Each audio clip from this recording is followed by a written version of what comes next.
Уважаемые участники Петербургского международного экономического форума, просим вас занять свои места, отключить мобильные телефоны и вспышки фотокамер. Пленарное заседание начнется через несколько минут. Dear participants of the St. Petersburg International Economic Forum, you are kindly requested to take your seats, switch off your mobile phones, and disable the flash on your cameras. The plenary session is starting in a few minutes.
Английский язык. Понятно? Понятно.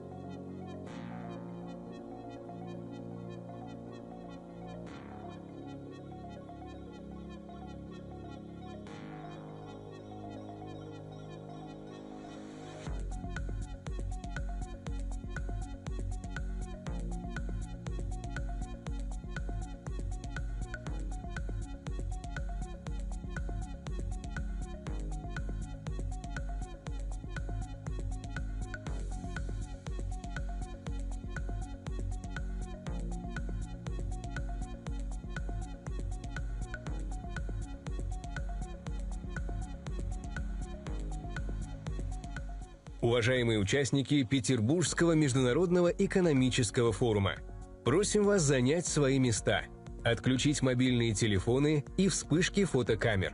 Пленарное заседание начинается. Dear participants of the St. Petersburg International Economic Forum, you are kindly requested to take your seats, switch off your mobile phones, and disable the flash on your cameras. The plenary session is starting now.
Уважаемые участники Петербургского международного экономического форума, просим вас занять свои места, отключить мобильные телефоны и вспышки фотокамер. Пленарное заседание начинается.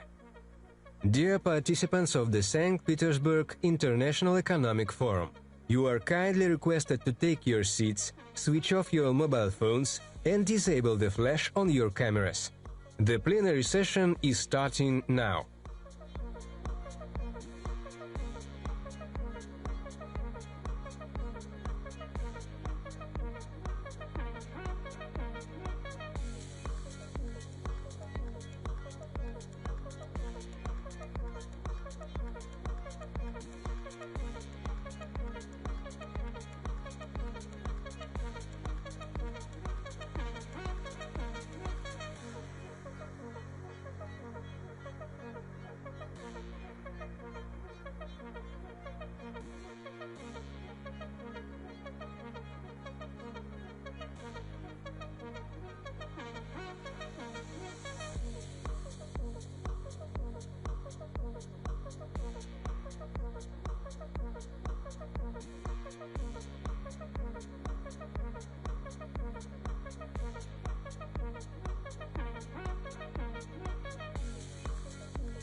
Уважаемые участники Петербургского международного экономического форума, просим вас занять свои места, отключить мобильные телефоны и вспышки фотокамер.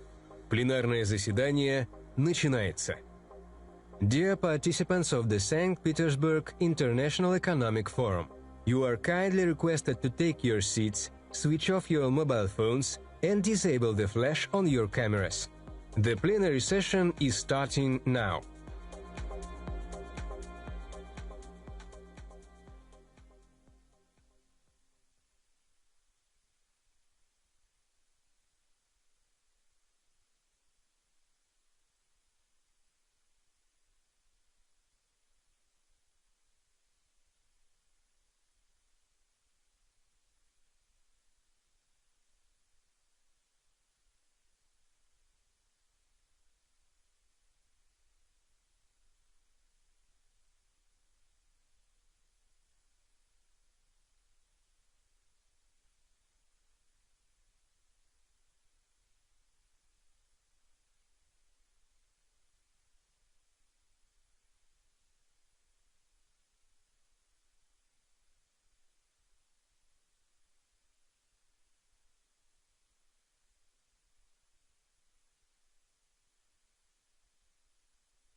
История нелинейна. History is non-linear. It knows moments when humanity stood in silence before a choice, war or peace, separation or cooperation, chaos or stability. 1780. America and Europe are undergoing turbulence. There's the War of Independence going on in the US, but Russia changes the rules. Catherine the Great takes the declaration of armed neutrality to protect neutral navigation. For the first time in history, law prevails over arms, order over chaos. 1942, the world is facing a lethal threat. Two systems are in opposition, but pragmatism prevails. The USSR, the UK, China, the USA enter into an anti-Hitler coalition because serious challenges require union. 2015, Syria is on the brink of collapse. It seemed Libya and Iraq would be repeated here, but Russia proposes the Astana dialogue, bringing together at the negotiating table irreconcilable enemies. The threat of terrorism has been ended. Right now, the world is entering the era of irreversible changes, fight for resources, conflict, opposition. The decisions made today will determine the fates of millions, but there is a power in the world that can put an end to destructive trends. A country which remembers the lessons of history and stands willing to cooperate for decades to come, and this power is Russia. This is the place where dialogue begins. this is also the guarantee that agreements will function. Pragmatic dialogue, the path to a stable future.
Дамы и господа. Ladies, gentlemen, President of the Russian Federation, Vladimir Putin. President of the United Republic of Tanzania, Samia Suluhu Hassan. President of the Republic of Uzbekistan, Shavkat Mirziyoyev. Vice President of the People's Republic of China, Han Zheng. Moderator of the plenary session, Gita Mohan.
Namaskar, Namaste, Здравствуйте, hello.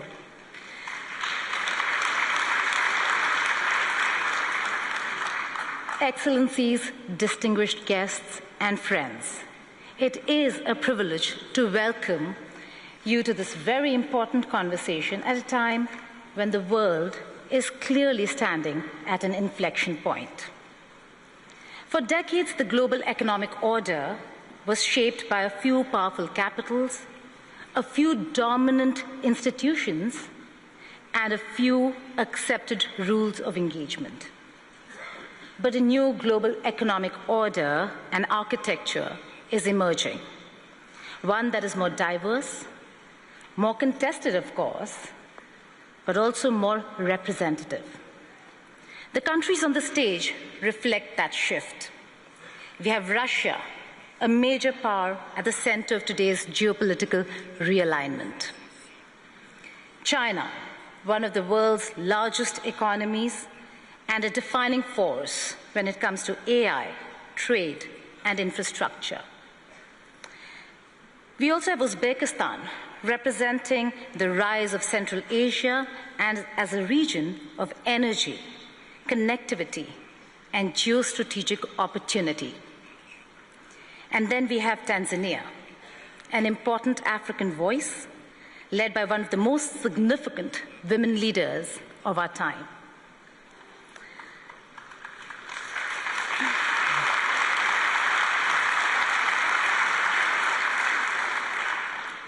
And of course, since the moderator is from India, we can say the stage also has a little bit of Indian spice a little bit of balance, and just enough to keep everyone comfortable. The question before us is simple but profound. Are we witnessing only a redistribution of power, or are we witnessing the birth of a fairer world order? The era of being lectured, pressured, or bullied is seriously being challenged. At the same time, independence is not easy. Strategic autonomy comes with costs. So today's discussion is not merely about geopolitics. It is about price of sovereignty, something President Putin has emphasized time and again. Can countries protect their national interest without being forced into camps or being sanctioned? It is about whether a multipolar world will be genuinely fair or simply replace one center of power with several competing centers. It is about whether BRICS and South-South cooperation can move from rhetoric to real economic instruments. It is about whether alternative payment systems, new trade corridors, energy partnerships, and technology cooperation can give the Global South true agency. And it is about a new world order where countries no longer want to be spoken for, but want to speak for themselves. With that, let us begin our conversation today. I'd like to begin by inviting President of the Russian Federation, Honorable Vladimir Putin, for his opening remarks.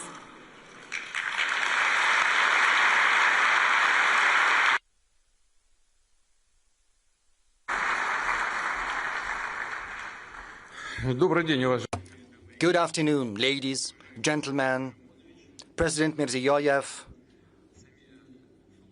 President Samir Suluhu Hassan, Vice President Hang Zheng, ladies, gentlemen, it is an immense pleasure to see this august assembly, this room packed with people.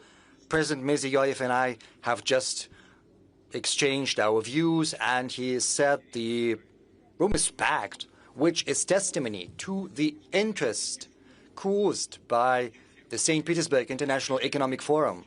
And I would like to welcome all the participants and guests here. Russia and St. Petersburg once again host leaders of companies, businessmen, experts this year from more than 130 countries with a view to building business contacts and creating new contacts.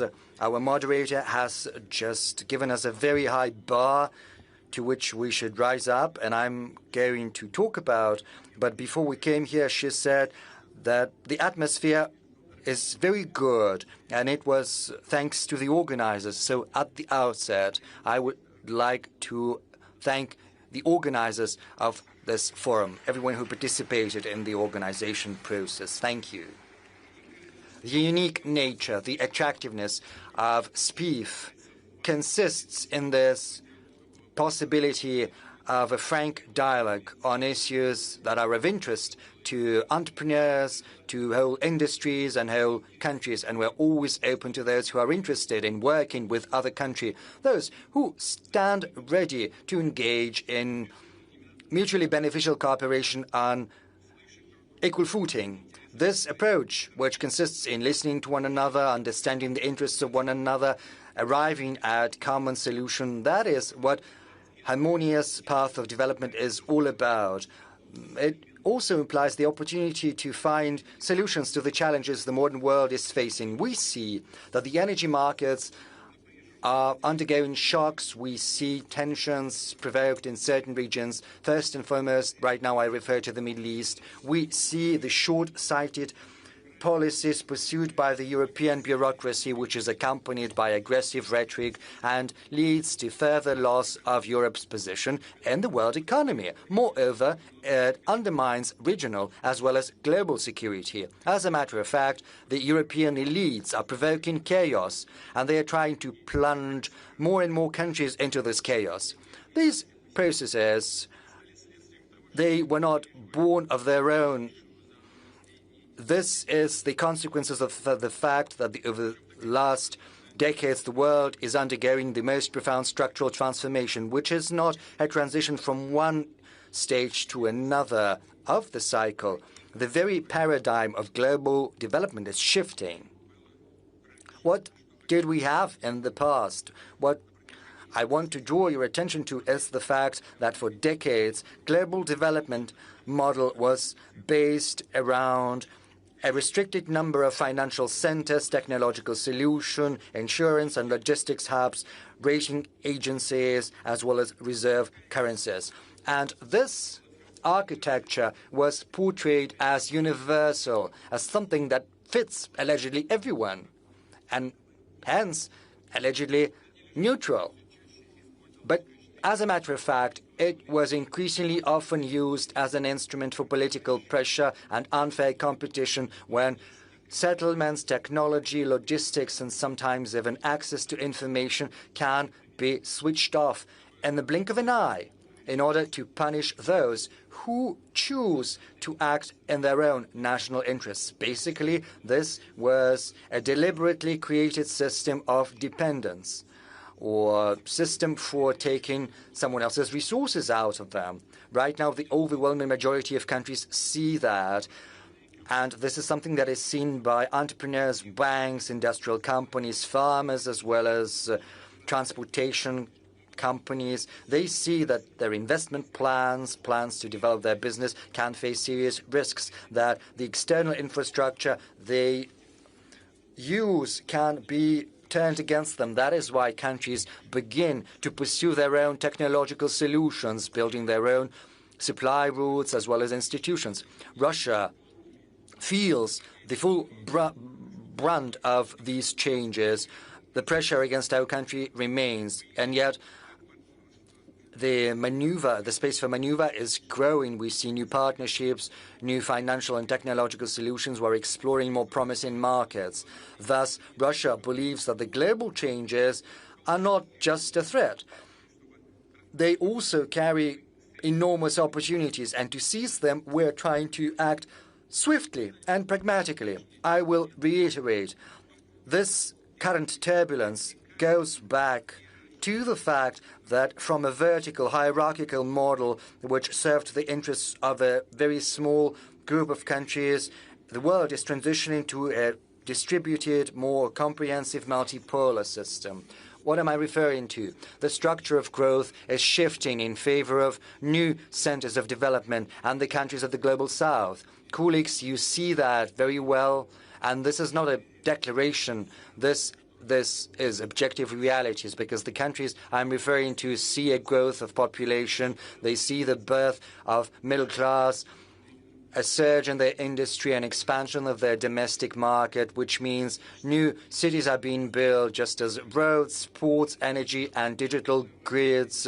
They built their financial, educational, and scientific centers. I would like to say in that regard that the world is becoming more equitable, fairer, because economic growth is extending to a growing number of countries, giving billions of people who used to be on the periphery of the global economy new opportunities. Importantly, new centers of growth want to select their trajectory of development on their own. They want to get greater share of value added, build their own logos and standards as well as competencies. So if you look at the global GDP dynamics of the last 5 years, you will see that almost half of its annual growth, 49%, is accounted for by BRICS countries, whereas the contribution of the so-called Group of 7 is estimated at 18%. Just for your information, I can tell you that in 2021-2025, the global economy grew on average by 4.1%. Annually, 2% accounted for by BRICS and just 0.8% accounted for by the G7. Right now, the share of BRICS in the world GDP based on purchasing power parity stands at 40%, whereas the G7 share is less than 29%. So BRICS has already overtaken the G7, and it did so back in 2020, but this gap is increasing. this gap is expected to grow in favor of BRICS. But what are the sources explaining this process? This is due to the fact that BRICS is going to grow at a steadily greater pace. The pace is greater right now, but this trend is going to persist. The G7 is going to grow at best by 1.1% per year, whereas BRICS nations are going to grow by more than 4%. Colleagues, we are not the ones who say that. This is the World Bank and the IMF that are saying that. International institutions have to state this.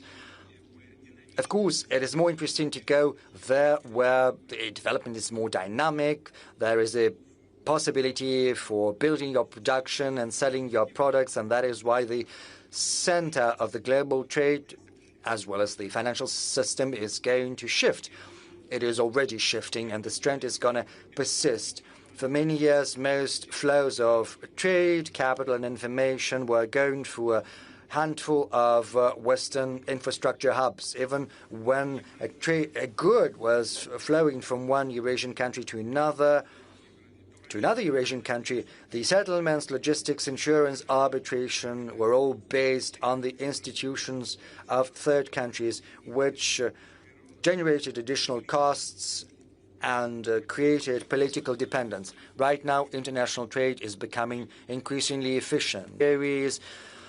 Settlements in national currencies are expanding, new corridors are being set up. In Eurasia, I refer to North-South corridor, trans-Arctic transportation route, as well as links via the Caspian Sea, Central Asia, the Black Sea, and the Middle East. All of these projects and logistics routes are the emblem of modern development as well as future development. To cite an example and to show that the global trade system ceases to be centered around the West, I can say that over the last 25 years, BRICS' share in the world trade in goods has more than doubled. Last year, BRICS accounted for almost 25% of the world export, and this indicator continues to grow steadily, inexorably, just as intra-BRICS trade is growing, and it has exceeded $1 trillion per annum. A special role is taken on by the connected countries that are linking together markets, technologies, financial flows, and the culture of doing business. And I'm not just referring to simple transit, carrying goods over a certain territory. The most important thing is to ensure trust, logistics, settlements, legal clarity, and technological compatibility. And this panel discussion is attended by the President of the Republic of Uzbekistan, whom I would like to welcome once again. I would like to thank you for being here with us on this panel. You are at the helm of the country, which is one of the centers of economic growth. Uzbekistan's population is growing rapidly. It is pursuing industrial plans, improving its agricultural as well as energy potential. Its domestic market is growing too. At the same time, Uzbekistan acts as an important link between Russia, Central Asia, South Asia, China, and the Middle East. When your individual development is harmoniously complemented by advantages of links to other centers of multipolar world. Well, these examples are going to be increasingly numerous, and this fully applies to another guest of ours from Tanzania. Once again, welcome, Madam President. Tanzania plays a similar role in East Africa. There's another important trend I would like to point out. The global trade architecture is drifting away from its original principles of the World Trade Organization, starting from the beginning of the 21st century. The number of bilateral, regional, as well as mega-regional trade arrangements has more than quadrupled. Why is this happening? The erosion of the World Trade Organization was set off by the very authors of these organizations, the Western nations to be more precise. When it benefited them, they promoted the WTO. They invited other countries to join, but once the West started to lose in this competition, universal common rules for the trade introduced by the WTO lost their interests to them. They became more of a burden. And that is when they turned to unilateral restrictions and so-called sanctions, and thus the Western countries basically switched off the WTO mechanisms, undermining trust in them. And once there is no trust, the institution can no longer function properly. And that means the businesses, the countries will have to find another solution, and they are doing that in the form of bilateral as well as multilateral trade arrangements.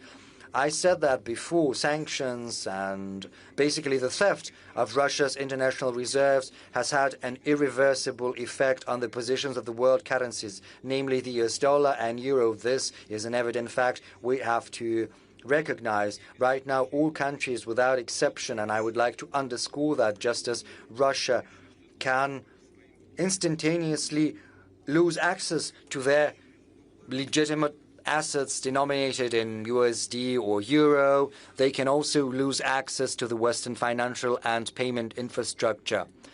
You and we understand that this is all about unfair competition. There can be different pretexts to start that, and they will always find something. In our case, this is the conflict in Ukraine. This can also be the conflict in the Middle East, conflicts in Africa, or the attitude towards the LGBT community.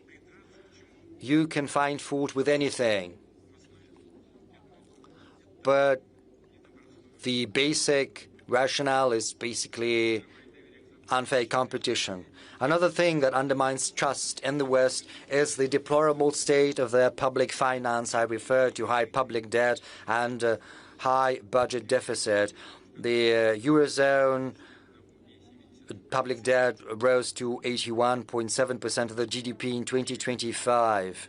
The worst indicators, they are in Greece 146, Italy 137, France 115, Belgium 108%, whereas in Russia it's 16.4% only of the GDP. Well, it's floating a little bit.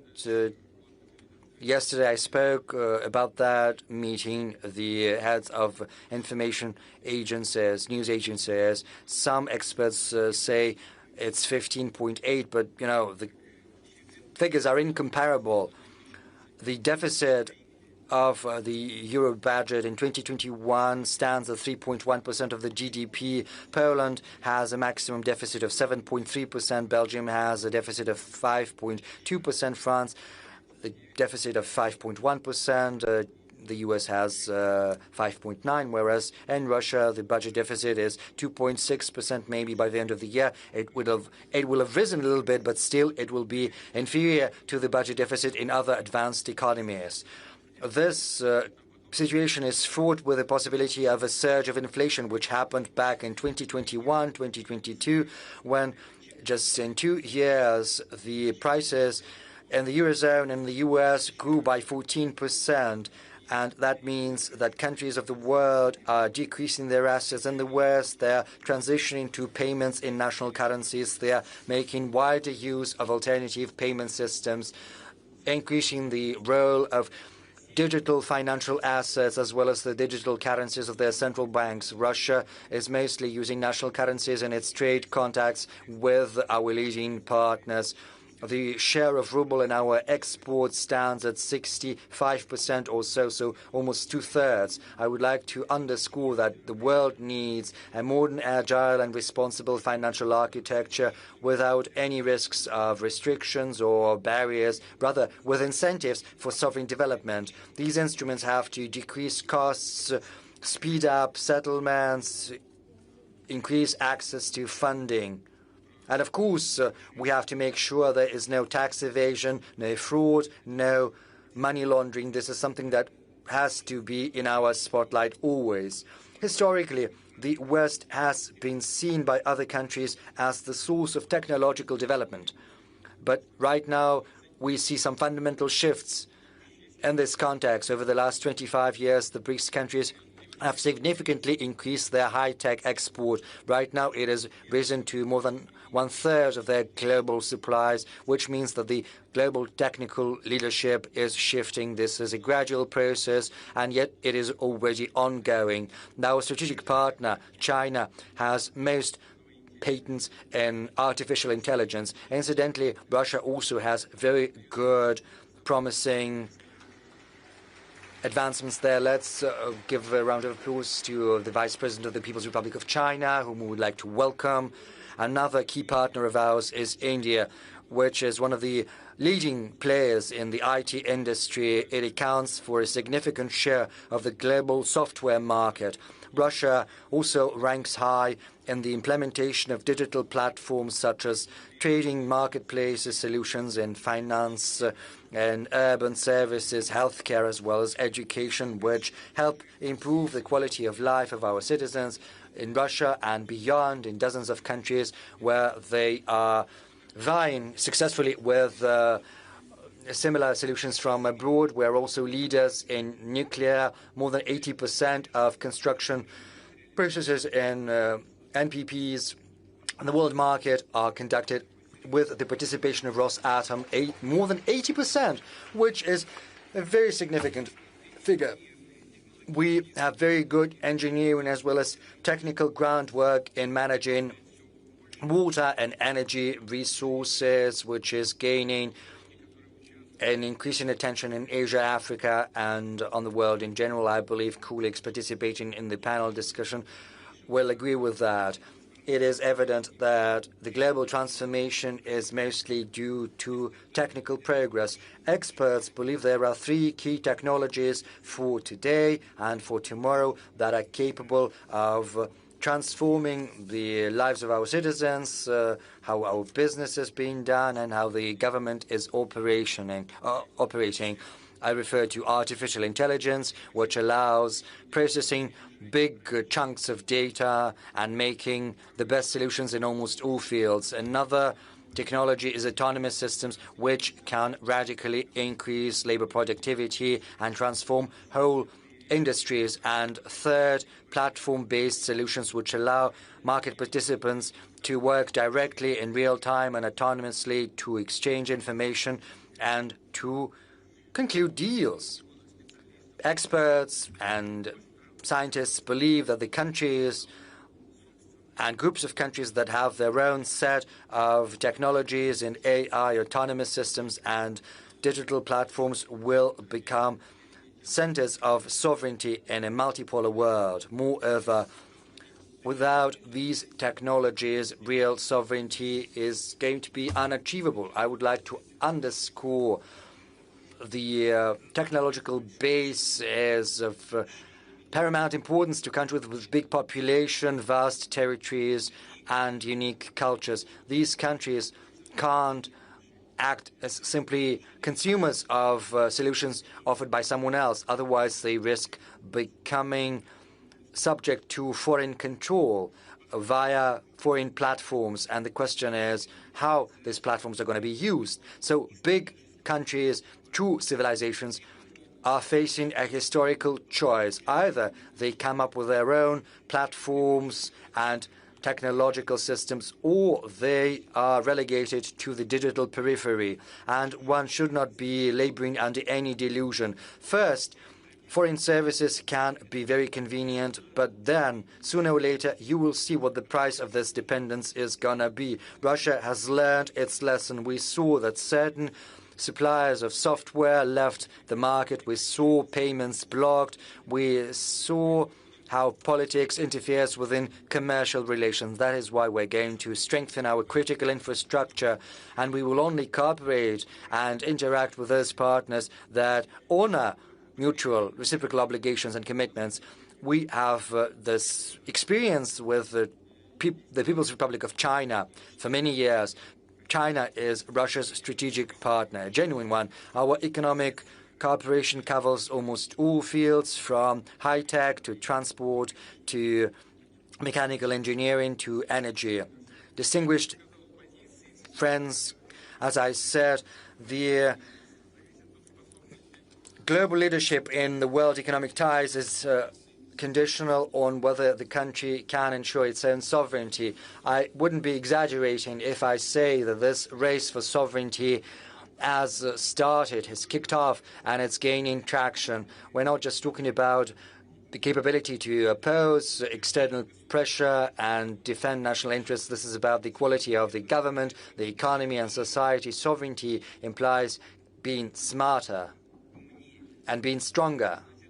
That means being able to better manage your resources, to better invest, including in your technical development. I will highlight that genuine sovereignty requires efficiency. We can't say that we are sovereign, and that is why we can afford to be expensive, slow, and inconvenient. Quite the contrary. In each and every field, we have to act the best, with the greatest efficiency, producing better, increasing the income of the government, business, and citizens. In difficult environment, Russia continues to reinforce its sovereignty rather than being isolated. It expands its circle of partners. It's true that the economic dynamics is moderate, and we'll probably get back to that, but I would like to remind you about the task fixed before the government starting from next year. We need to resume steady growth of our economy. We can only do that if we increase capital expenditure, launching a new investment cycle. In 2021-2024, investment growth in Russia was almost 38% in real terms. Last year, of course, there was a certain drop. I would like to draw your attention to the following fact. The launch of the new investment cycle is the key task of the economic authorities, whereas growing the investments is the most important KPI. It's important that economic growth should be well balanced. It should be based on domestic demand and combined with further reductions in inflation. And inflation has slowed down significantly, and it keeps going down. I think I mentioned that inflation in this year is expected to be around 5.2%. Colleagues and I are in regular discussions about the economic agenda, and I would like to point out that the industrial output, the GDP, and consumer activity in Russia, all of that is now in the black. In April, industrial production in Russia grew, despite all the problems that we have been facing. I think we will face questions about that today too, but at least in April, industrial production in our country grew by 1.9%, including the processing industry by 3.1%, while the retail volume of trade increased by 6.5%. In April this year, the GDP grew by 1.3%, and in January to April this year, the GDP grew by yet another 0.2%. Here's what I would like to say.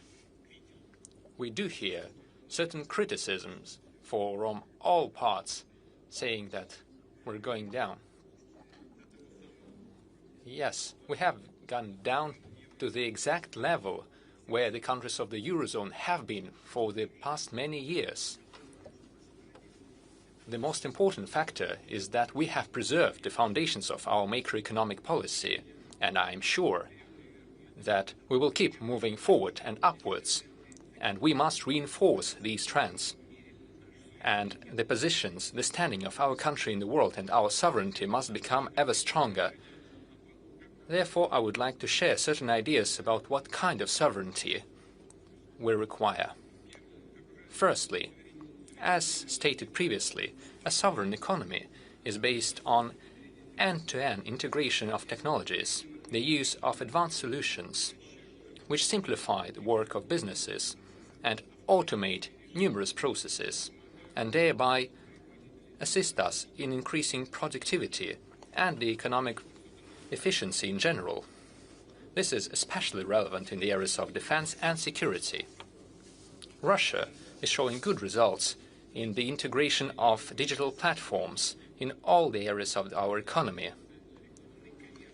Speaking of e-commerce, we see about a 30%. This shows the quality of Russia's digital platforms that bring benefits to the Russian producers and foreign suppliers as well.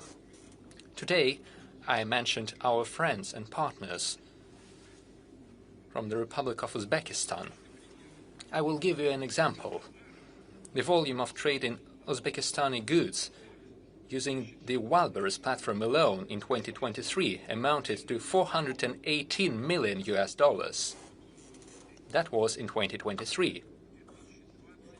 In 2025, it amounted to almost $1.5 billion, potentially reaching more than $2 billion this year. What does this mean? The producers of various kinds of goods, including small and medium-sized enterprises and producers, use this platform to access the Russian market. And more than just the Russian market, they have access to other markets as well. And the volumes keep growing. And the people work more efficiently and make more money. Small and medium-sized enterprises are developing. And at the same time, this happens using modern logistics, modern systems of taxation and fee payment. And we can only welcome such solutions. The volume has already grown by 3.5 times and continues to rise, thanks to access to all the consumers on the Eurasian economic space, and access to the partner countries, for example, in the dynamic African continent. This is also what we see using our platforms. Today, this Russian platform opens opportunities for businesses to reach more than 500 million potential customers across the world, and the numbers keep growing. Therefore, Russian digital platforms become a true driver for developing our partners' economies.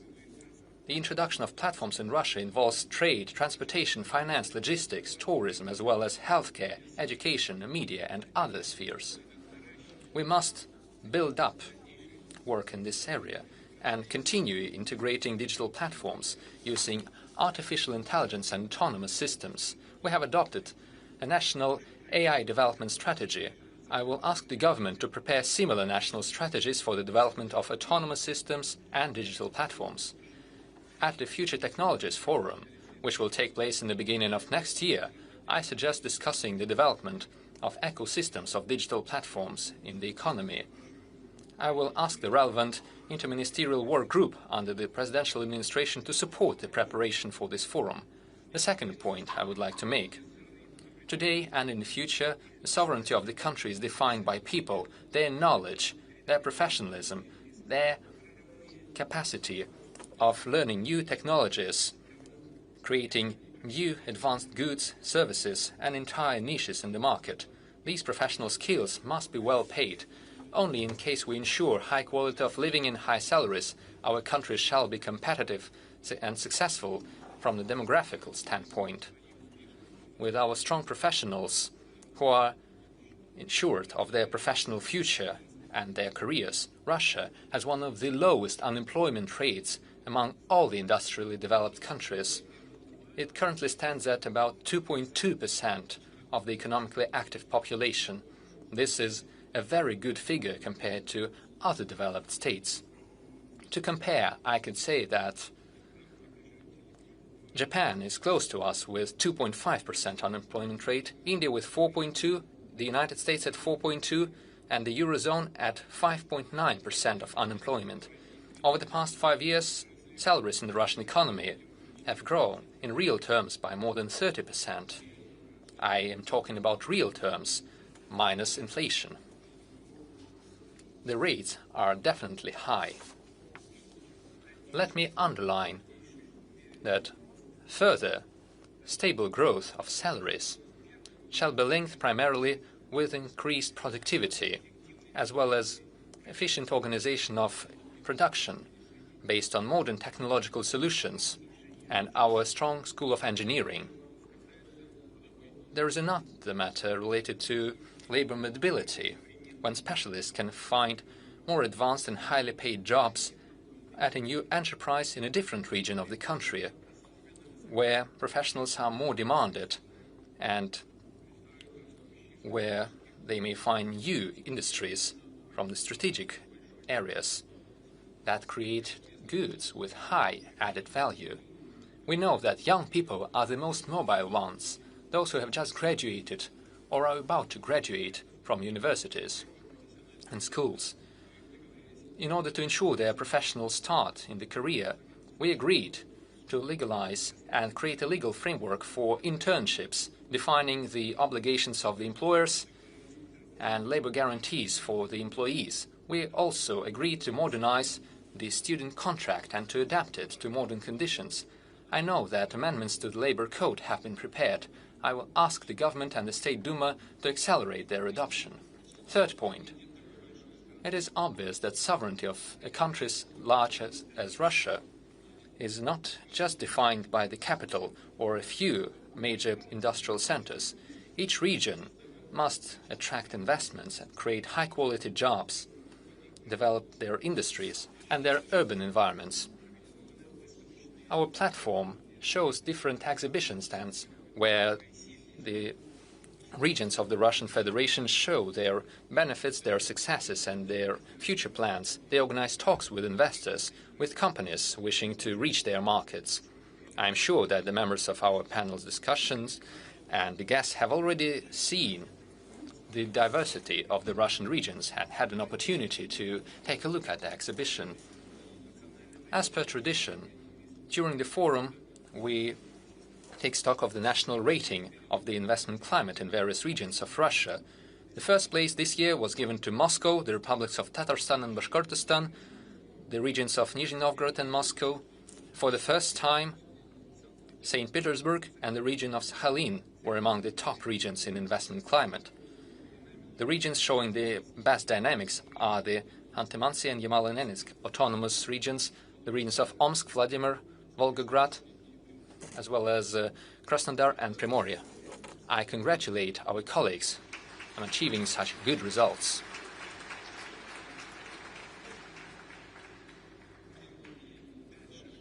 We shall continue providing the necessary financial support to the regions, including using the infrastructural budget loans. Over the past 4 years, this tool has been used to allocate over 1 trillion rubles to the regions. Up to 2030, we're expecting to send another 750 billion rubles. At the same time, we cancelled the debts of the regions on budgetary loans. Over the past 2 years, this amounted to almost 440 billion rubles, and this year we will postpone the payment of such debts by over 100 billion rubles. The regions may allocate these funds for development projects. Let me add that starting this year, the national rating of the investment climate takes into account another area. I am talking about the reduction of the investment construction cycle on the cultural heritage side. Old houses, mansions, buildings. The priority is to repair them, to renovate them, and make them available for visits by the citizens. This is especially relevant for the cities of central Russia, for our tourist points of attraction, including those on the world-renowned route of the Golden Ring. Let me take note of successful work on cultural heritage sites in the regions of Yaroslavl and Nizhny Novgorod, Lipetsk and Novgorod, as well as the Republic of Tatarstan. I hope that other regions will follow their example. Speaking of the restoration of cultural heritage site and speaking of development of the regions of our country, it is important to use the capacity of our business partners, major enterprises playing a defining role in the economies of certain regions. A decision has been taken to prepare mechanisms for the involvement of such enterprises in the construction sphere, in the construction of social infrastructure, kindergartens, schools, hospitals and clinics. I will ask them to finish this work in the shortest terms. We have agreed that major state companies and corporations shall move from Moscow to the regions in order to decrease the load on Moscow and give a new push to the development of businesses in the regions, to increase their revenues and to create new jobs. Mr. Sobyanin, this wouldn't hurt Moscow, I believe. We have positive examples of such relocations of major enterprises like the Roshydro Company and PSB Bank. The United Engine Construction Corporation has also taken similar decisions. The Russian Railroad Company is finalizing such steps, and other railroad construction companies are also considering such decisions. I understand the difficulties related to the relocation of companies, but we need to be more active in such efforts. Furthermore, modern entrepreneurship is not only about business development. This is a truly creative work, which creates a more comfortable urban environment and entire new cities which are comfortable and attractive for life. We have such examples.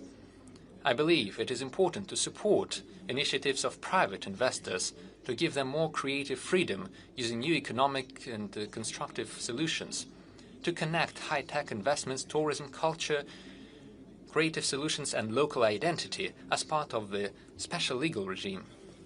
We also need to consider the possibility of collective investment into urban environment projects. I'm talking about the mechanisms that would allow the citizens to be directly involved in the development of their own region or their village, to invest into the improvement of the places where they live. I asked the government, together with the Institutes of Development and the Strategic Initiative Agency, to establish the legal framework for that.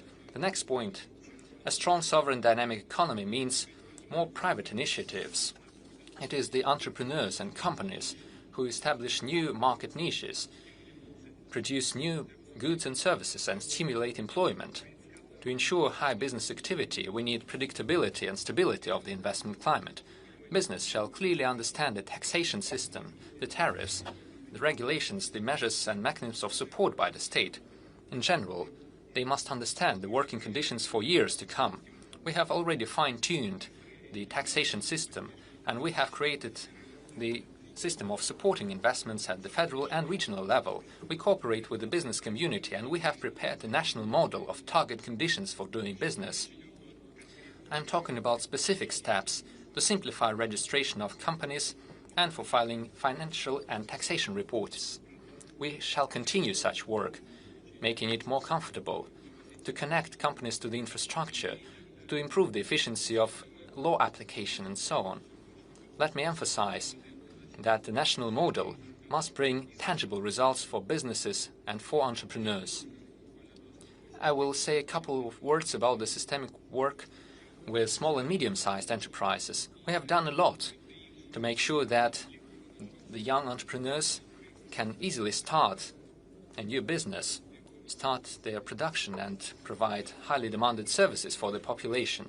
As businesses grow and develop, sometimes there are certain organizational difficulties and additional financial burdens, and not every entrepreneur is ready to deal with them.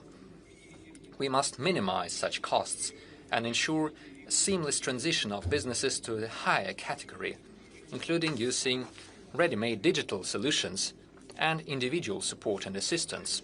I ask the government, together with the web bank and with the business communities, to prepare a concept for a smooth transition for growing businesses, which would encompass all the stages from self-employment to individual entrepreneurship and then to an enterprise with all the boons of corporate management. And we must take into account the transition of the economy to greater use of digital platforms. Let me point out the following. This topic has been in the center of discussions, as I know. Starting from this year, the revenue threshold for the application of simplified taxation system has been reduced. It currently sits at 20 million rubles, going down next year to 15 million rubles and down to 10 million in another year. We have discussed this issue with the business community in great detail, as well as with the chair of the government of the Russian Federation. I believe it is possible to postpone the further reductions of the threshold of revenue.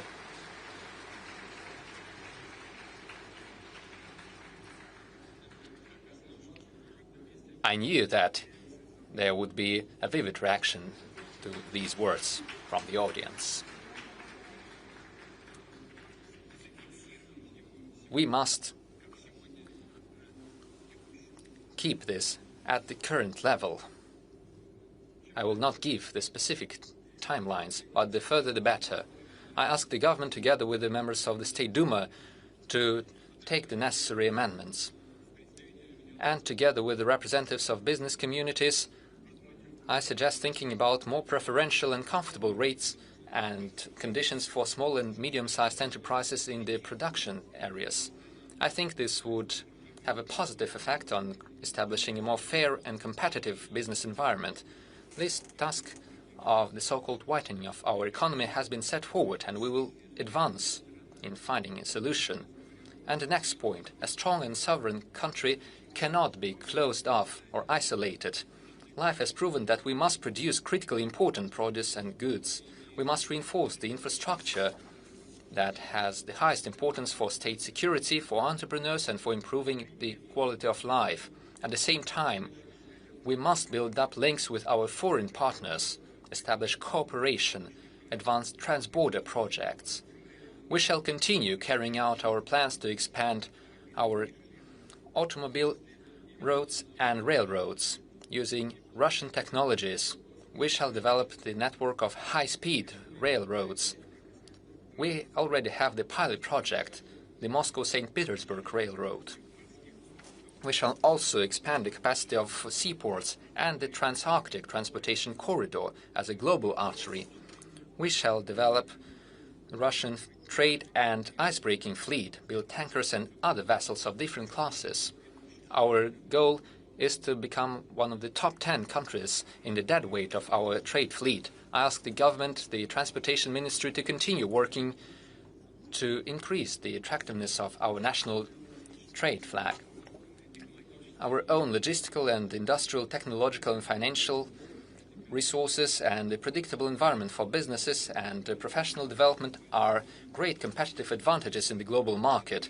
These are the preconditions for successful work with the countries and the investors interested in cooperation and partnership, with those who want to build up mutually beneficial alliances with us, those who want to invest into Russia, into joint businesses, and invite our Russian companies for cooperation. I am sure that the organization of events such as the St. Petersburg Economic Forum shall make a great contribution into this major and very important work, allowing all of us to achieve new success to ensure the flourishing of our countries and people. Thank you for your attention.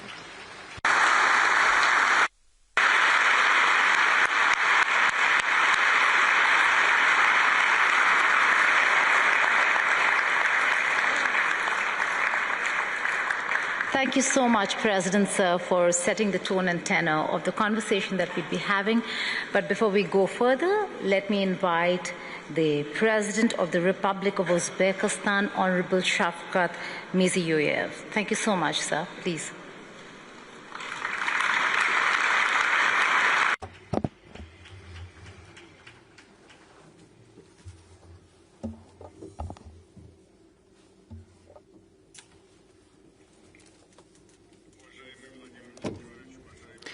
Dear Vladimir Vladimirovich, esteemed heads of states and government, ladies and gentlemen, first of all, I'd like to express my sincere gratitude to the President of Russian Federation, His Excellency Vladimir Vladimirovich Putin, for this hospitable invitation and all this warm hospitality. And we all feel it here in St. Petersburg. I would also like to welcome Her Excellency, the President of Tanzania, Madam Samia Suluhu Hassan, and His Excellency Mr. Han Zheng, the Vice President of the People's Republic of China. It is a great honor for me to participate in the St. Petersburg International Economic Forum, which over the course of its 30-year history has become one of the most prestigious and sought-after platforms for discussing the key matters on the global agenda. I am delighted to be back in St. Petersburg, the cultural capital of Russia, a city with a special history linked to Uzbekistan, spiritual closeness and human destinies. That's the connection we have. During the harsh war years, many Uzbek people participated in the defense of Leningrad, while Tashkent sheltered more than 1.5 million evacuated children, women, and elderly people. The memory remains part of our shared moral fabric, the memory of the victory we share. Dear forum participants, today, right here on the banks of the Neva River, we remember, we recall the past, we reflect on the past, and we're also discussing the future and the new architecture of the global economy. Just now, Vladimir Vladimirovich has brought our attention to that. That's what we feel, that's the new architecture of global economy. There is transformation going through the whole world. Transportation routes are changing, new supply chains are being formed, modern technological platforms are emerging, and artificial intelligence is being deployed all over the industries. Fundamental rethinking, reassessment of energy, food and digital security is taking place. Competition is increasingly evident not only in the struggle for markets and natural resources, but also is shifting into the realm of technology, algorithms, logistics, and infrastructure. Amidst the turbulence in the global economy, states and regions that play a consolidating role, and I'd like to emphasize in particular consolidating role, and they are there to establish a proper area for cooperation, sustainability, and mutual benefit. Uzbekistan for millennia has been the heart of the Great Silk Road.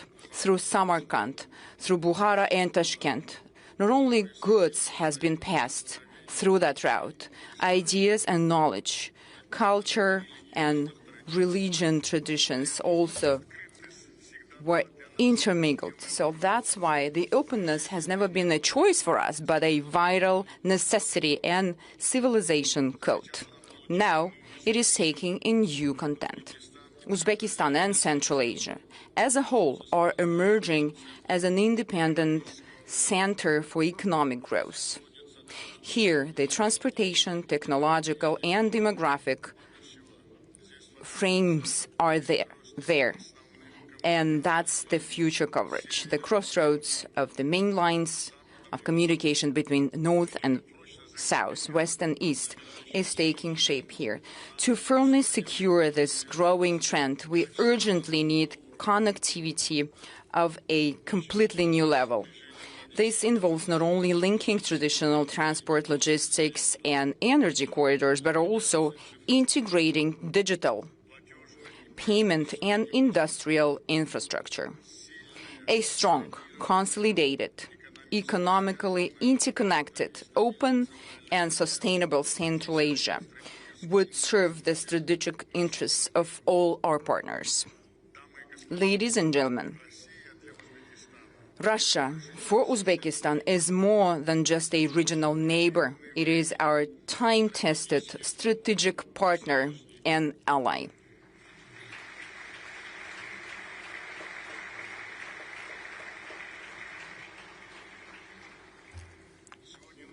Today, our relations have entered a new era. Our cooperation has become multi-level, multifaceted.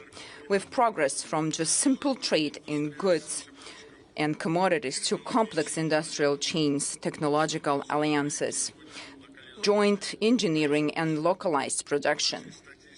According to our statistics, mutual trade turnover has more than tripled over the recent 10 years, rising from $4 to $13 billion. The current portfolio of joint projects with Russia exceeds $50 billion. Trade and economic cooperation between the regions of our two countries is steadily expanding. Our main partners are involved completely, Moscow and St. Petersburg, the Moscow and Leningrad regions, Tatarstan and Bashkortostan, the Krasnoyarsk and Perm Krai, and those are actively involved in the processes, which are also representing other Russian regions. The value of the interregional projects that they are implementing amount $5 billion with an additional investment package of $5 billion in the pipeline. The cooperation encompasses all key industries, including energy, chemicals, and petrochemicals, mechanical engineering, agriculture, logistics, textile, food industry, and many other sectors. Among these, the joint industrial park in 5 regions of the Republic of Uzbekistan, and that gives strong results for our joint efforts. So the establishment of rail car manufacturing cluster in Tashkent deserves special attention. I'd also like to focus on the energy sector. Through investment projects, including those involving Russian partners, we've increased our electricity production by 1.5 times, from 58 up to 87 billion kilowatt hours. We plan on increasing generation up to 120 billion kilowatts by 2030, 54% of which will come from renewable energy sources. Our capacity will also be enhanced with the commissioning of the first hybrid nuclear power plant in Uzbekistan, with the great involvement of Russian Federation. Well, yesterday you were we participated together with His Excellency Mr. Vladimir Putin. We've attended the first concrete pouring ceremony for the construction of the first nuclear power plant. For us, it's a long-term development project. We also develop our new School of Engineering. We adopt advanced technologies. We also intend to collaborate in other areas of the peaceful use of atomic energy, such as medicine, agriculture, industry, and science. Dear friends, under current conditions and circumstances, technological and industrial cooperation between Uzbekistan and Russia should not be confined to bilateral level only. We are focusing on broader areas of cooperation, spanning industrial potential, resources, markets, and expertise. Therefore, we are initiating the formation of a Eurasian technological industrialization belt. This is an interconnected system of industrial and technological clusters united by a single digital platform for industrial cooperation. We're talking about creating full-cycle chains from technology development and personnel training to the localization of industrial manufacturing and entering into foreign markets. We propose implementing this initiative on the basis of the already proven platform INNOPROM Central Asia. And I'd like to emphasize here that within this period of time, within these years, we were able to gain great experience of joint efforts.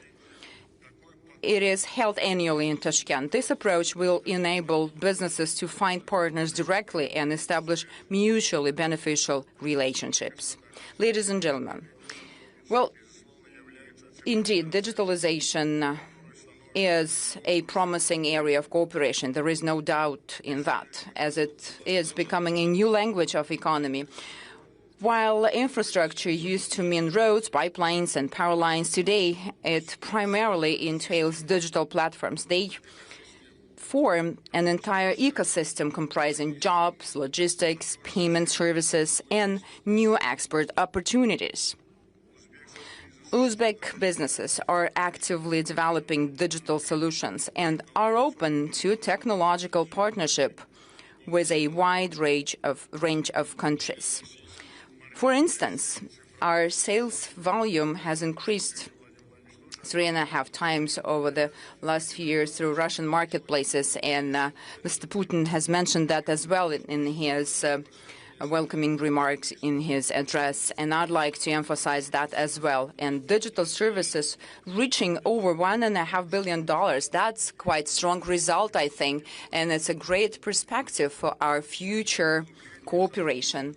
To deepen our cooperation, we propose creating a joint digital ecosystem. This could initially include aligning regulations for digital trade and urban services, further promoting Uzbek and Russian brands on mutually on mutual platforms, establishing a unified digital employment profile, and developing artificial intelligence-based products. This will open up new markets for businesses and will provide our nationals, our citizens, with additional income opportunities. At the same time, in the pursuit of digitalization, it is important to keep in mind that ultimately the individual human being is at the core of all transformations. Today, Uzbekistan is one of the youngest countries in the world, with more than half of its population being young people. That's not just a statistics. It is the source, the energy for development. It sparks new demand. It is our future. Our task today is not merely to provide young people with modern knowledge, equip them with that. It is also crucial to create an environment, conditions for them, where young people can master advanced skills and realize their potential. Cooperation in education and professional training plays a special role here. Uzbekistan is home to 32 branches of foreign universities. I'd like to repeat this figure. It is important. Together with Vladimir Vladimirovich, we worked together, and there was great support on behalf of Mr. Putin. Out of 32 branches of foreign universities, 15 are from Russian Federation. That's the largest network of Russian universities abroad.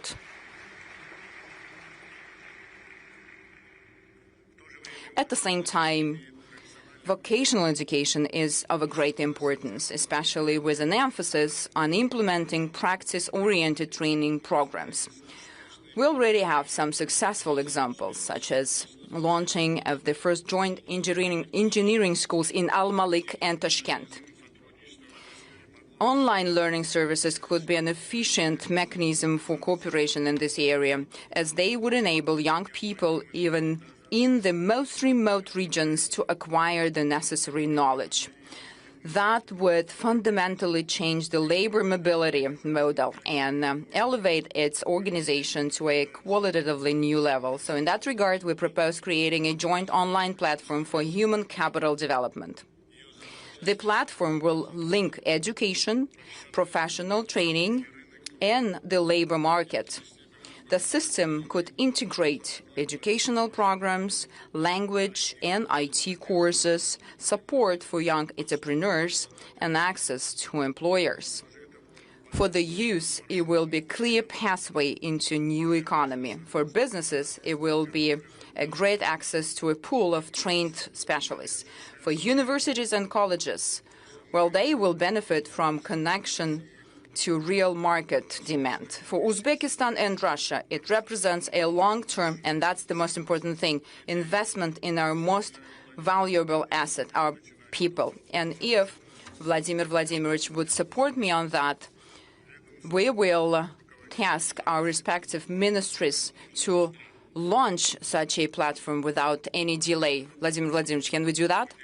And I would like to highlight tourism as a separate humanitarian foundation for our partnership. This industry is best suited to foster the economy of trust. When people come to Uzbekistan, they experience not only monuments and cities, but also the culture, hospitality, the business environment, and business opportunities. In 2025, we hosted nearly 1 million Russian visitors, and we are ready to welcome even more this year.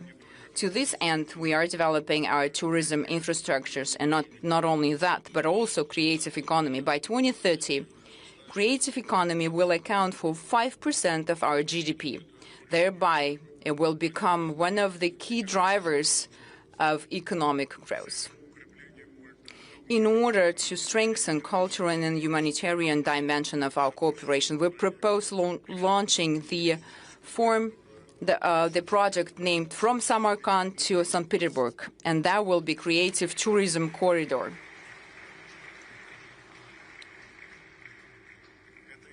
This initiative involves organizing joint art and film festivals, museum exhibitions, culinary weeks, and musical events. Yesterday, Uzbekistan's cultural and artistic projects were launched at the Mariinsky Theater and the State Hermitage Museum. Dear participants of the forum, the year 2026 holds special significance for our country. We are approaching a landmark milestone in our systemic reforms.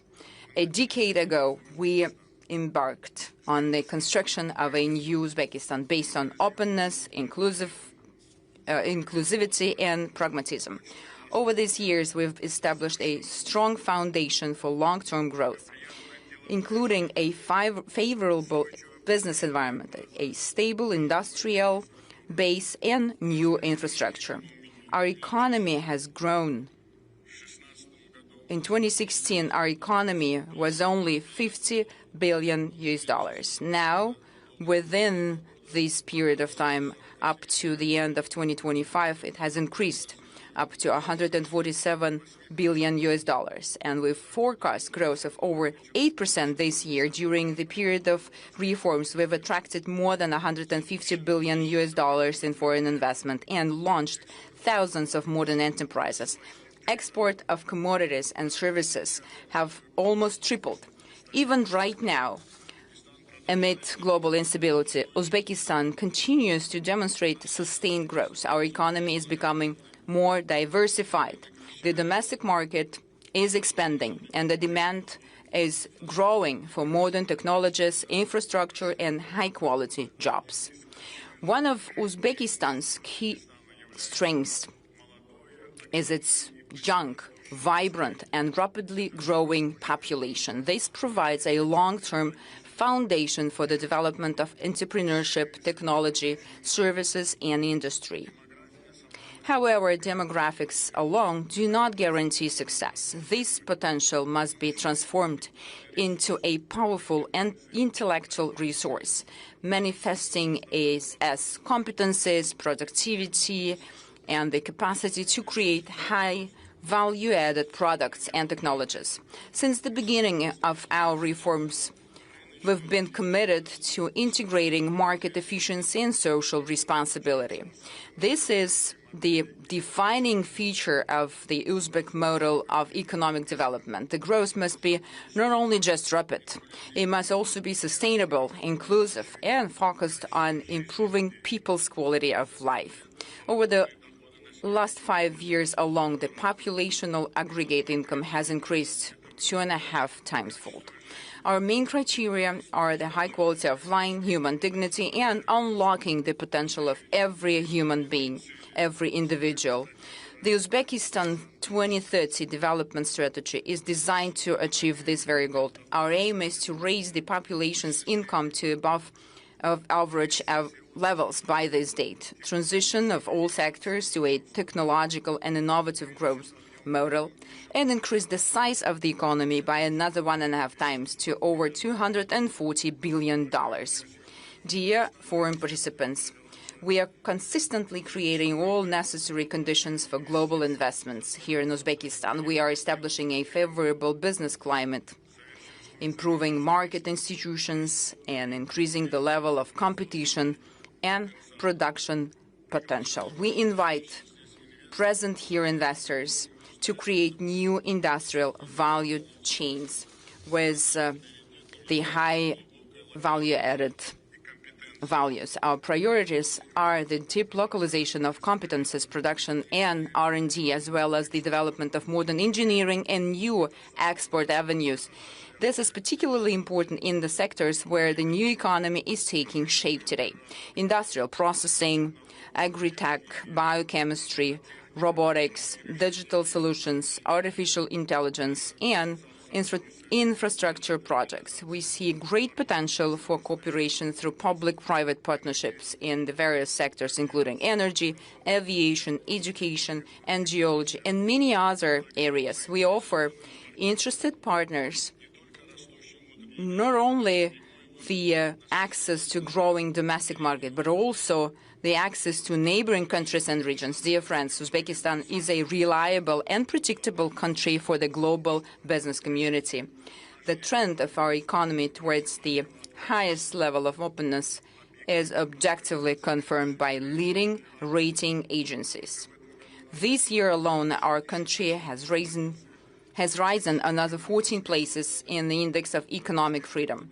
In recent years, we've placed $16 billion worth of sovereign and corporate bonds on international markets.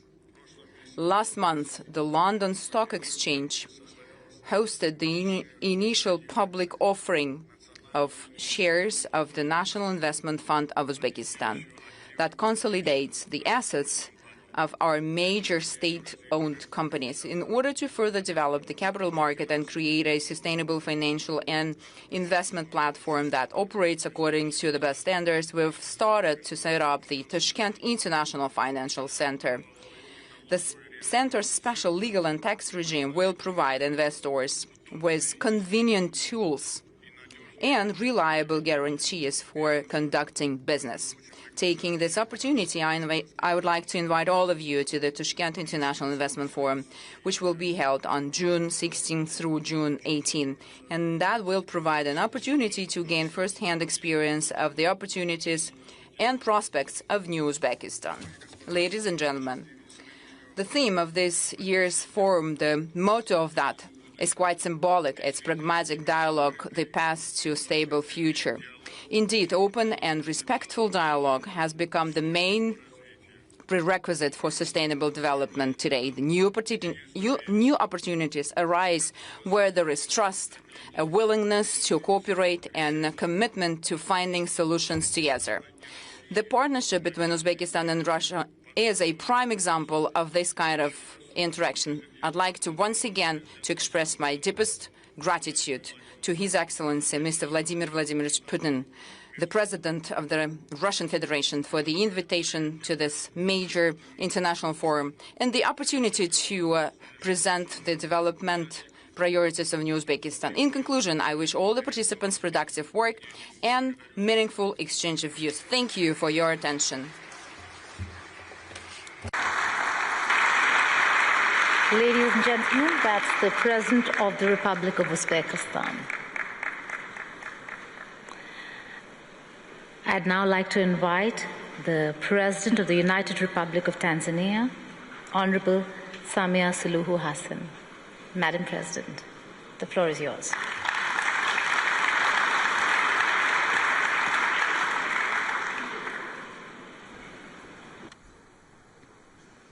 Your Excellency, Vladimir Putin, President of the Russian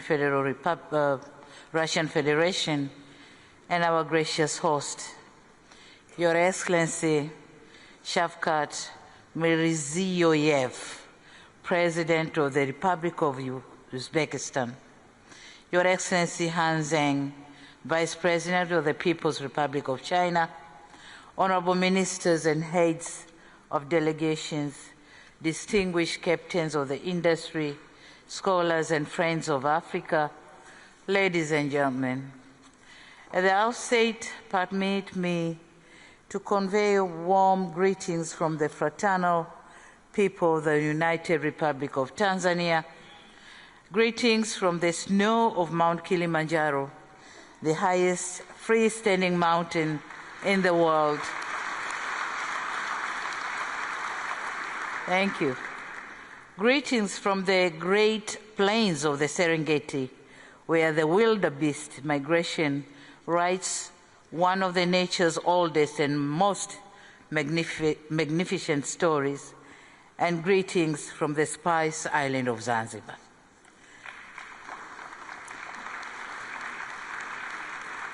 It is a profound honor to stand before you, before this distinguished plenary, a stage that for over 29 editions have become one of the world's most significant platforms for candid economic conversations. I sincerely reiterate my profound appreciation to our host, His Excellency President Putin, and the people of the Russian Federation for the warm hospitality extended to me and my delegation since our arrival in this magnificent country. Excellencies, as you may be aware, Tanzania and Russia share a long-standing partnership that spanned more than 6 decades. In December this year, our two countries will commemorate 65 years of diplomatic relations. Certainly, we do not take this milestone for granted, to a mutually beneficial partnership that seeks to uplift the lives of our people. Excellencies, Tanzania is one of the fastest growing economies in Africa. Our economic growth currently stands at 6% and projected to expand to 6.3% by the end of this year. The goal is to attain an upper middle income economy status with a per capita income of around 7,000 United States dollars, in line with the Tanzania Vision 2050. In order to achieve this goal, we are building 3 pillars at once. We are prioritizing construction of transport infrastructure, including the standard gauge railway, with plans to connect the Dar es Salaam port to the land-linked countries of Rwanda, Burundi, and the Eastern Democratic Republic of Congo.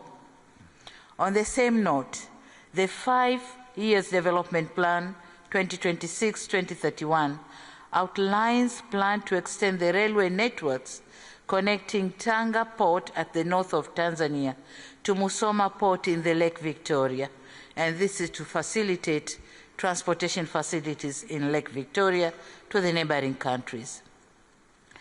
The Southern Corridor Railway, which is going to connect Tanzania to Malawi and Mozambique, is another railway project.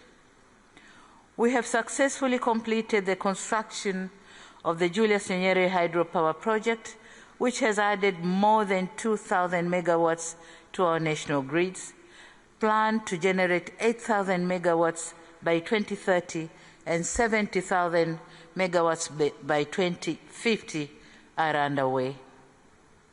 On the other hand, we joined hands with Uganda in implementing the East African oil pipeline that will transport crude oil through our territories to global markets. Similarly, we are expanding the soft infrastructure by increasing the broadband coverage to more than 95%, also building of more data centers and extending cross-border fiber as part of our national ICT broadband project. This project stretches beyond our borders and connects to the neighboring countries of Kenya, Uganda, Rwanda, Burundi, Zambia, Mozambique, and Malawi, positioning Tanzania as a regional digital hub for land-linked countries. Excellencies, allow me now to narrate a thought that I believe deserves a place in this forum. By 2050, 1 in 4 human beings in this planet will be African. Africa will be the only continent on Earth still adding workers to the global labor force on a large scale. Africa will host 9 of the world's 20 fastest growing economies. Africa's middle class will exceed 1 billion people, and the African Continental Free Trade Area, when fully operational, will constitute the largest single market in the world by population. This is not just a forecast, but an arithmetic. Africa is destined to grow. The question, however, is on what terms, with which partners, and whose model of growth. Africa somehow has chartered Africa somehow has chartered its own development model. It is clearly articulated in the African Union's Agenda 2063, operationalized through the African Continental Free Trade Area, the Program for Infrastructure Development in Africa, and the development plans in our regional blocs. To date, talking of our bilateral relation between Tanzania and Russia.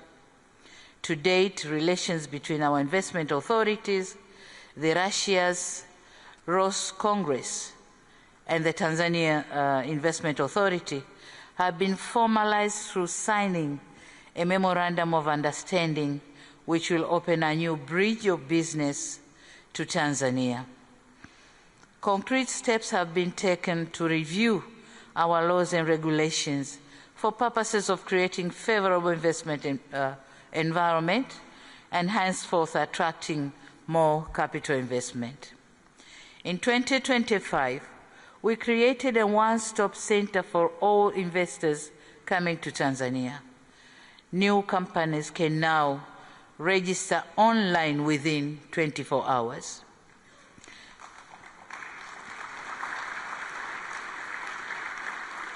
And this has transformed Tanzania into the fastest growing investment destination in Africa, receiving around 12 billion worth of foreign direct investment in 2025 compared to merely 3 billion in 2021. We are proud to say Russia enterprises have contributed to this growth trajectory. Our trade has equally remained steady at around $4 million annually. Tanzania is challenged to export more to Russia, and Russia is exporting more to Tanzania. Ladies and gentlemen,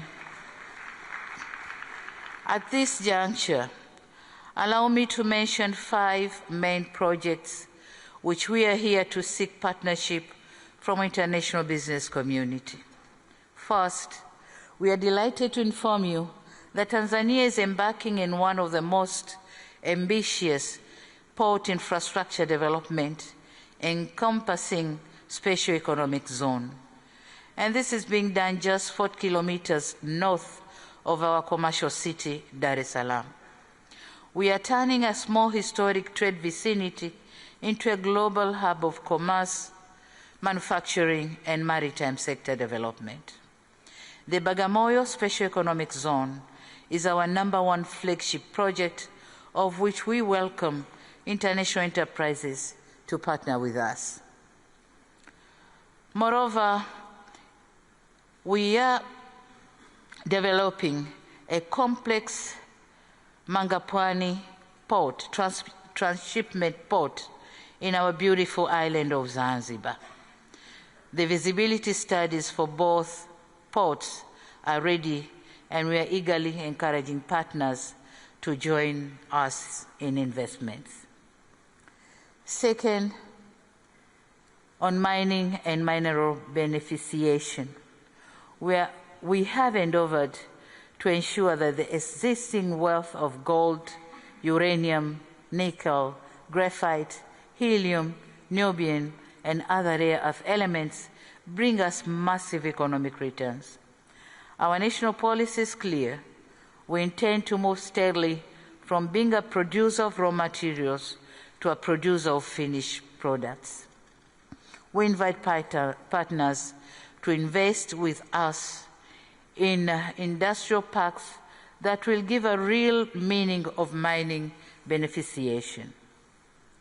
Third is on tourism. Tanzania is one of the world-renowned tourist destinations. Our remarkable hospitality industry continues to dominate the global tourism platforms. Last year, for the second time, the Serengeti National Park won the African Leading National Park at the World Travel Awards held in December 2025. At the same time, Tanzania has also been crowned as Africa's leading destination, and Zanzibar was awarded Africa's best corporate retreat destination. As part of our plan to attract tourists from Russia, we have designated our national carrier, Air Tanzania, the wings of Kilimanjaro, to begin direct flights between Dar es Salaam, Moscow, and Zanzibar. And this is going to begin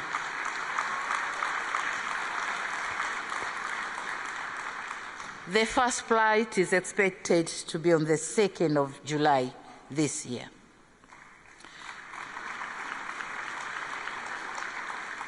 We aim to increase the Russian visitors to Tanzania to 500,000 by the year 2030 and 1 million shortly after.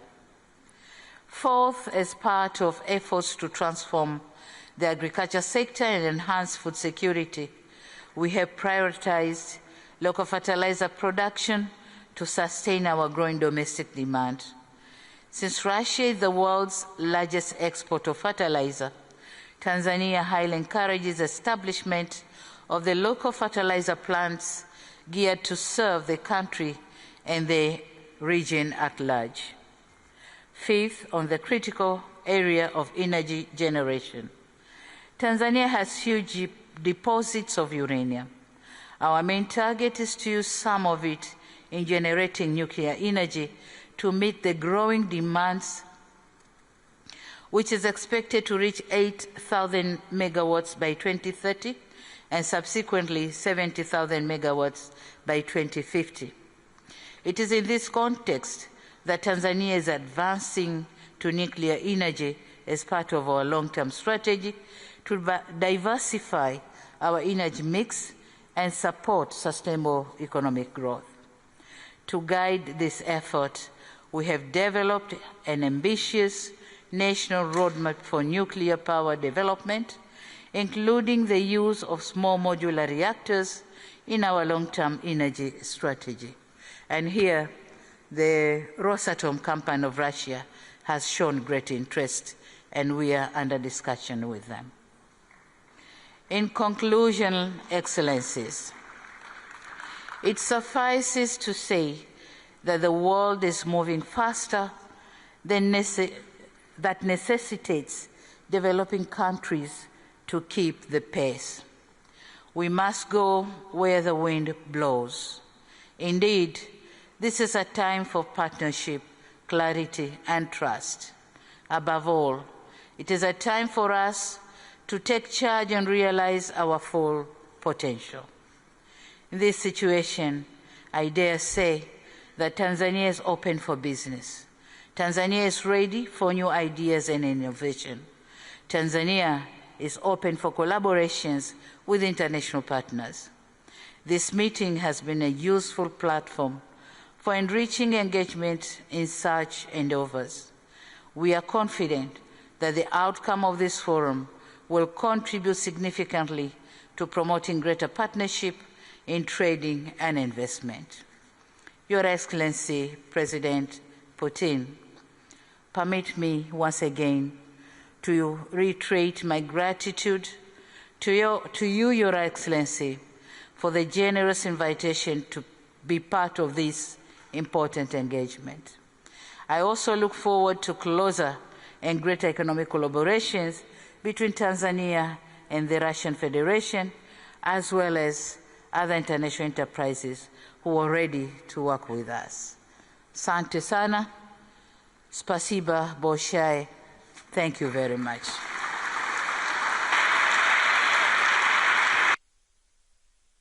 Ladies and gentlemen, that was the President of Tanzania.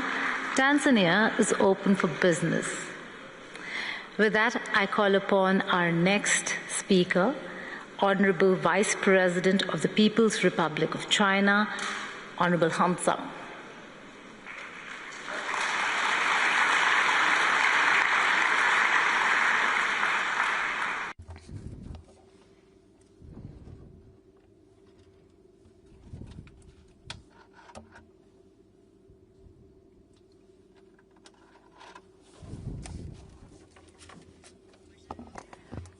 Esteemed President Vladimir Putin,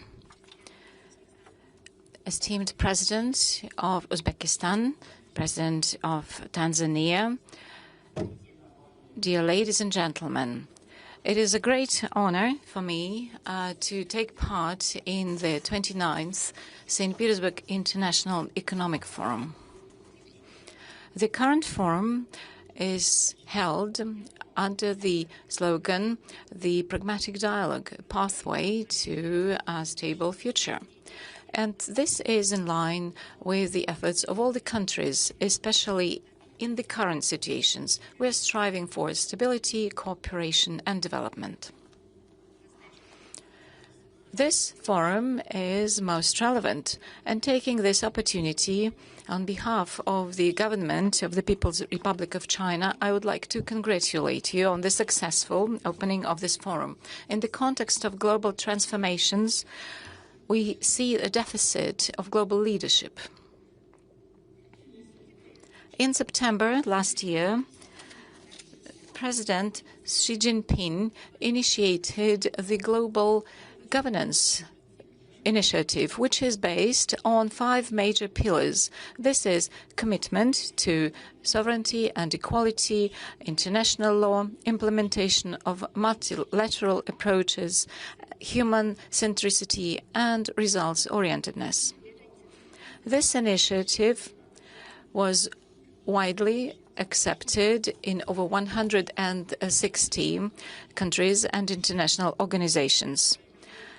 And the Global Friendship Club under the aegis of the United Nations is demonstrating that this pathway is a way forward to the development and cooperation. China was an initiator of this principle, and with our practical steps, we unite parties in order to promote reformation of the system of global governance.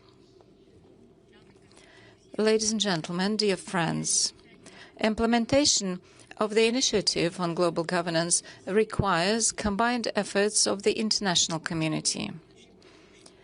Being the leading world powers and the permanent members of the Security Council, the United Nations, China and Russia have an important mission in transformation of the system of global governance.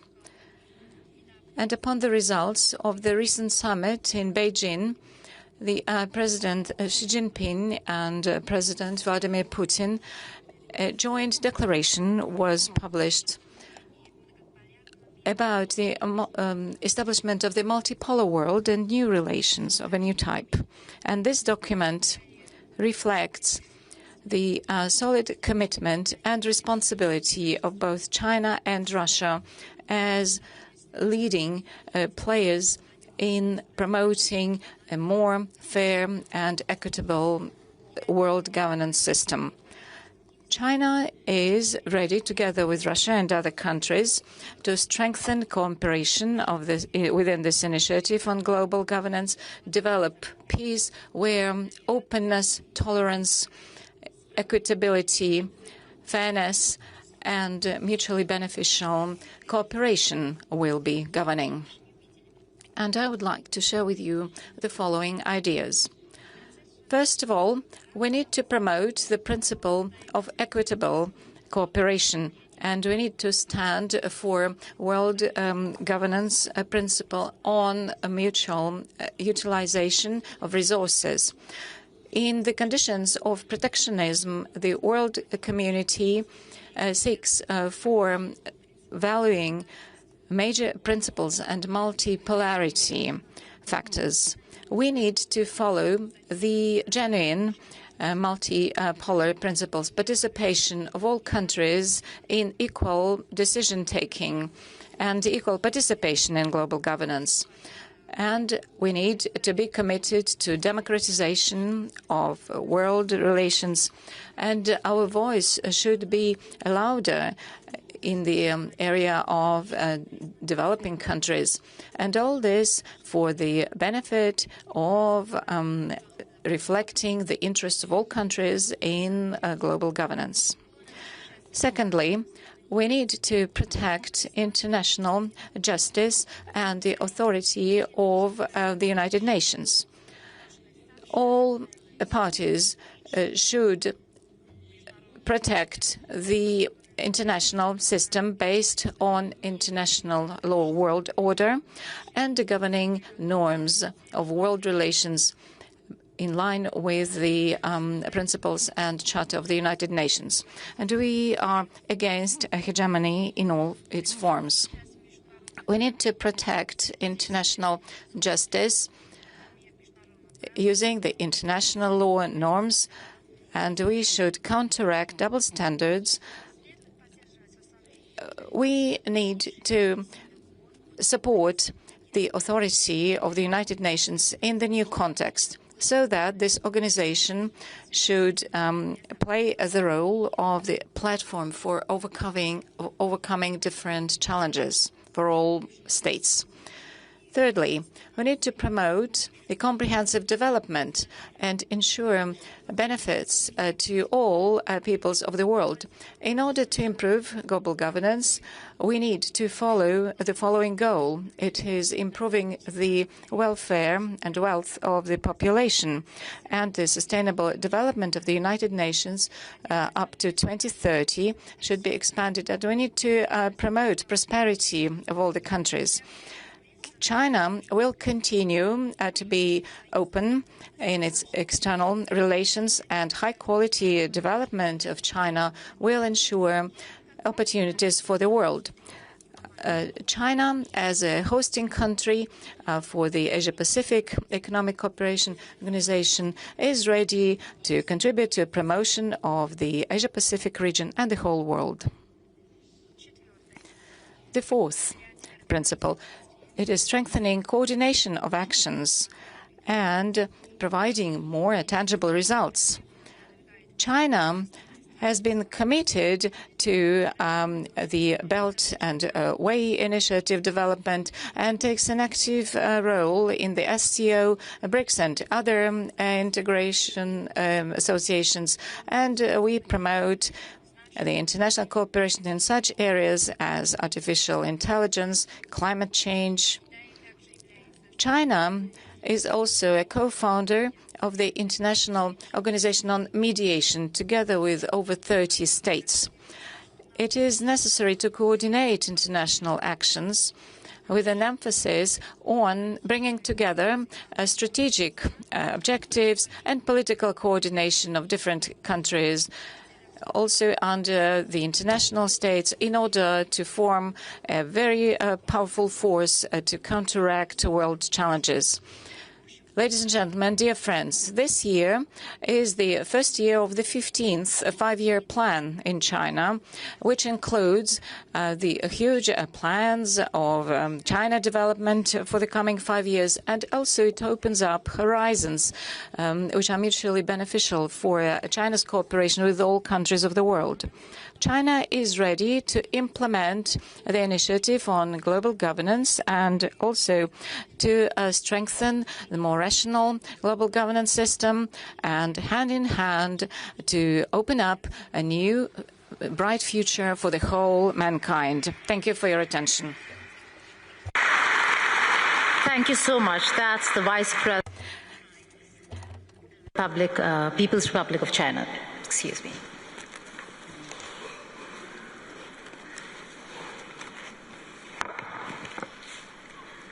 We're now going to open up the Q&A session, and we begin with what this room looks like.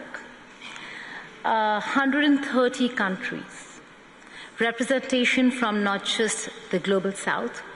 We're looking at America for the first time being represented in this room.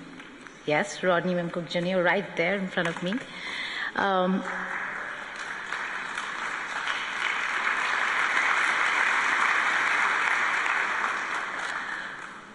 This is also a year where Saudi Arabia is the guest of honor, and so we have the Minister of Energy of Saudi Arabia sitting right there.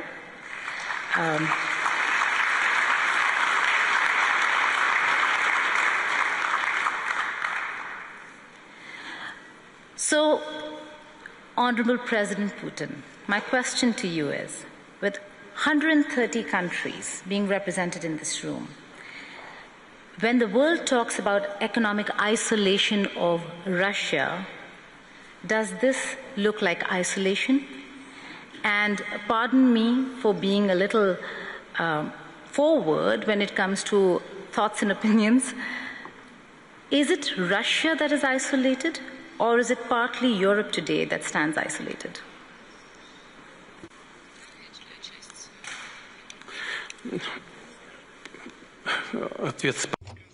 Well, you have given me a hint what I should include into my answer. Thank you for this. I assure you, it is absolutely obvious because this isolation has never taken place. The initiator of this isolation was the previous administration of the United States. Everybody is aware of this. And then European satellites followed those efforts. And currently, they're even more successful than the U.S. administration. But initially, it didn't exist. And thanks to cooperation with some partners, including in the United States, we were not isolated. All right. Here we have representatives of one energy company, and the previous U.S. administration was trying to fight our LNG project. But as soon as this project began functioning, the first LNG was sent to the United States. Then uranium, yes, we are delivering uranium to the American market. And the first country, in terms of the volume, yeah, it is an American company. Then there's an international company with participation of the European and American capital. And the third one, in terms of volume, is a Russian one until now. All right, so everything is functioning. So Americans are pragmatic, and we have to use them as an example. So whenever it benefits them, things went on. We still keep energy projects going in the Russian Far East with certain countries that formally, officially have announced their withdrawal, and yet they still remain in these projects. They keep progressing. And I'm not even talking about our friends, and not just friends. I would like to highlight that. Our reliable partners, I refer to African countries. I refer to countries of Asia. India, naturally. India, which has never followed any diktat from abroad, or the People's Republic of China, whose sovereignty and sovereign decision-making can never be contested. And as far as organizations, international ones are concerned, we have been working, and we have been working with our partners and historical neighbors, so everything keeps going, progressing. There is not much damage to us. And as you've pointed out, we see official representatives from the United States of America. I know there are representatives of Europe, and this is something we welcome. We have never isolated ourselves from anyone. And if the situation has changed in a way that we've got people from these countries, this is something we can only rejoice in, welcome. I promise to stick to the economic questions, but being a journalist, I have to ask you this. The Ukrainian President Vladimir Zelensky wrote an open letter, and he's not just offered direct talks. In the same breath, he's also directly threatened you and has called this your war. I'd like to quote him, if I may. He says, "Our long-range drone paid a visit to your forum in St. Petersburg, covering a distance of more than 1,000 kilometers. He says, this war is your personal choice, a war without a real cause. We hear you are comfortable with the war, not in those cases when it comes to security of your residence in Valdai or your parade in Moscow. Your own life is valuable to you." He adds, "You will have to fight much harder for your own existence, not Russia, but your own." He has proposed to set a clear date for a meeting between you and him. Your first reactions are?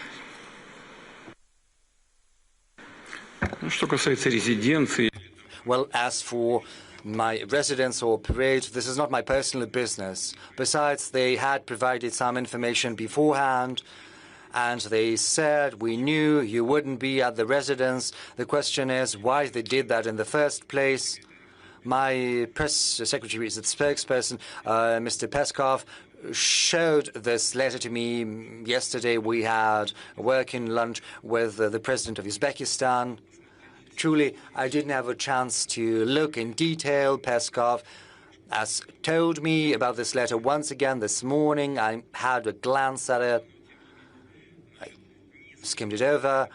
So there are several things I paid attention to. First, the author of this letter mentions my age. What can I tell? Well, everyone needs to think about their age.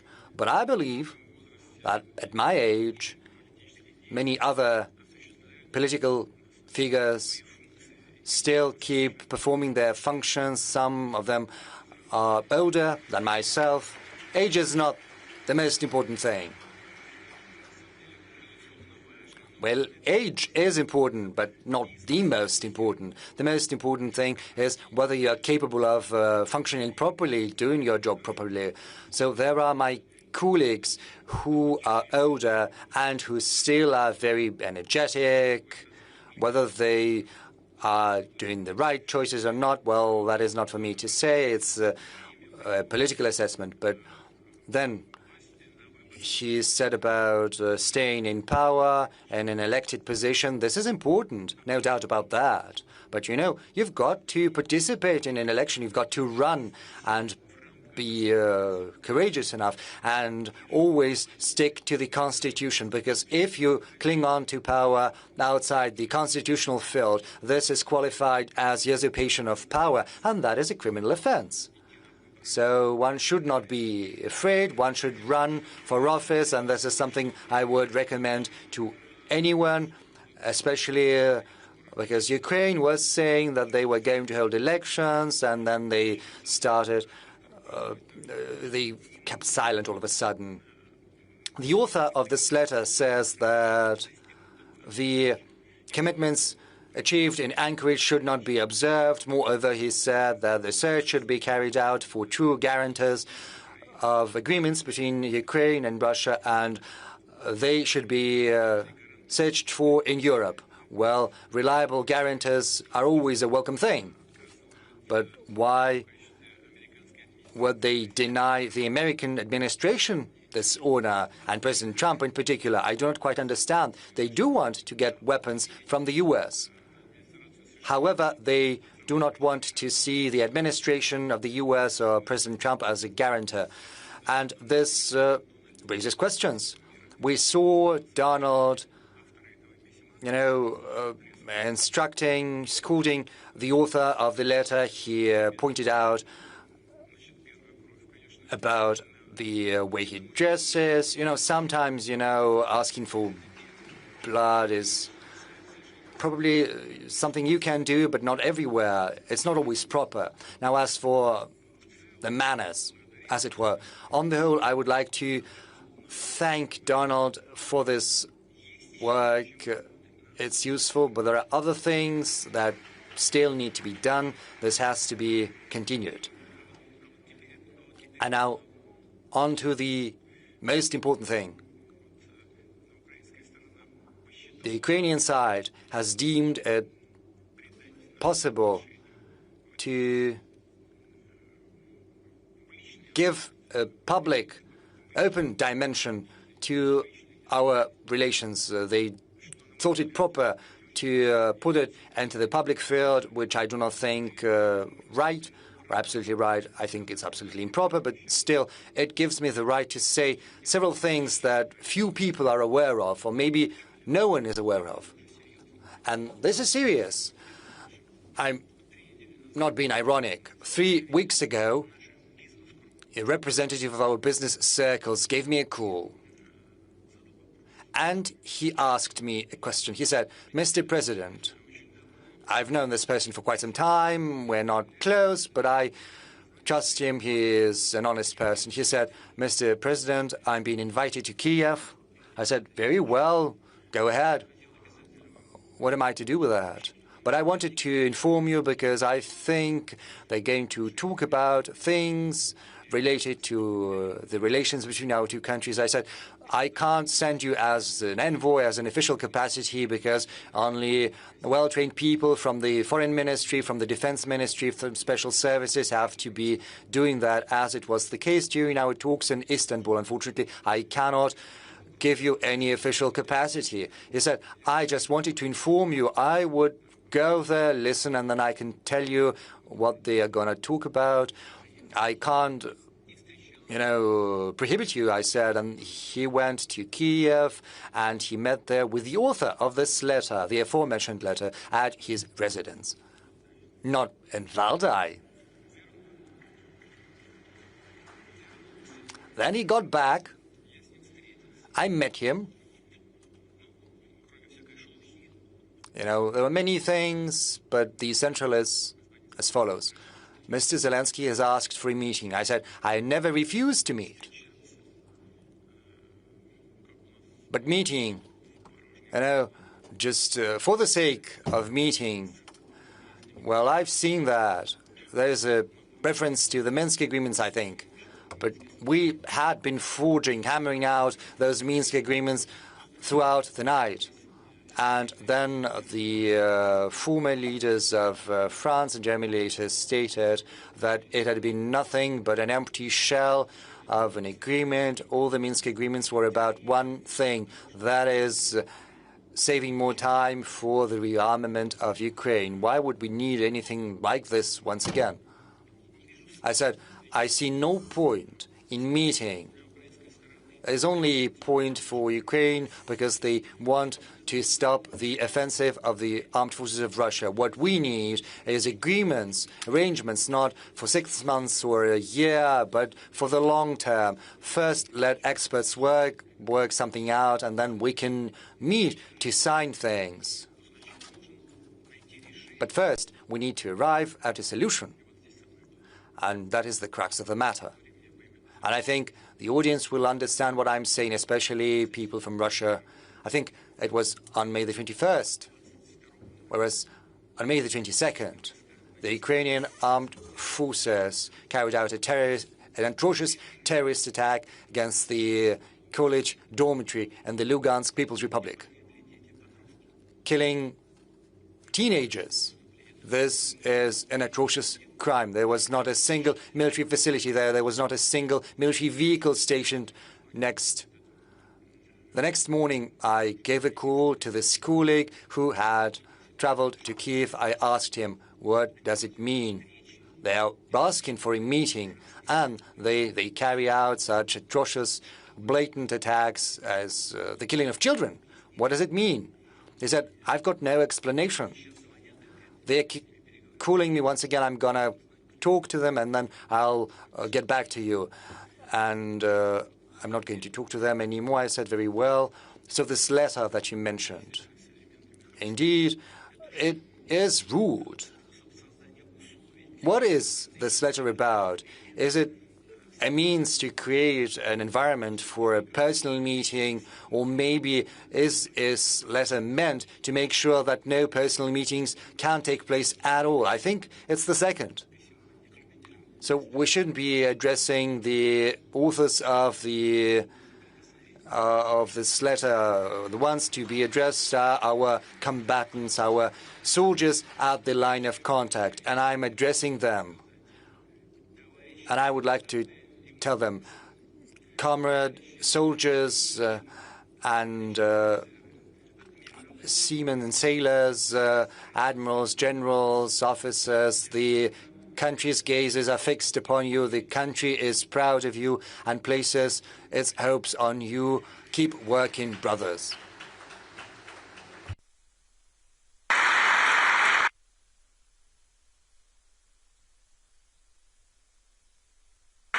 So I'll take that as a no, that you are not going to meet the author of the letter. Пока не вижу смысла. So far, I see no point. Because you mentioned the American president, is Trump your window to once and for all settle the Russia-Ukraine question? I ask you this, President Putin, is because President Trump is maybe the only American president who's engaging Ukraine in a way to bring them to the talking table, to strike a deal. He put President Zelensky on notice. If it were Biden or Obama, this would not have been offered at all. Is he the window?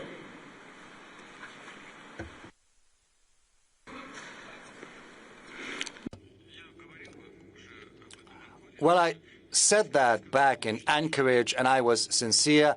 I said back then that had Trump been president, had he not been defrauded of the election, because, you know, this vote by mail was absolutely not in line with any standards of ensuring fair elections, but he was prevented from winning. Had he been president, however, it would not have been happened. Probably he would have paid more attention to finding a peaceful solution.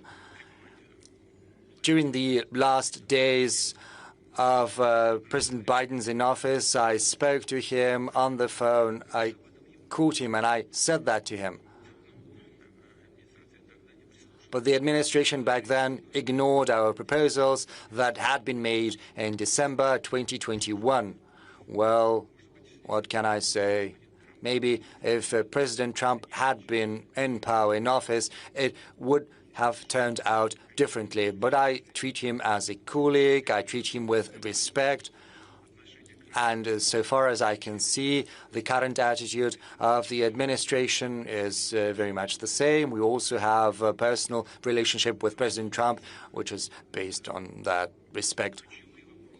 But certainly, key issues have to be resolved bilaterally by Russia and Ukraine, whereas our colleagues in the US and other regions of the world can create an environment and act as guarantors, and this is our assumption. President Putin, we are sitting and discussing this at SPIEF 2026. How do you really offer a stable economic future and invite investors to Russia when we are looking at critical infrastructure being actively targeted by Ukraine?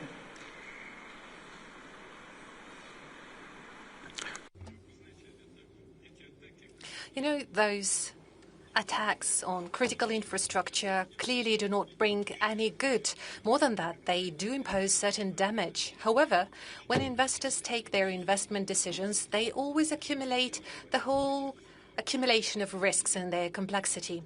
I had a meeting with the leading media outlets yesterday, and we were all saying that we need to contribute to strengthening of our own security, our protection. We need to build up our air defense systems, and we're determined to do so.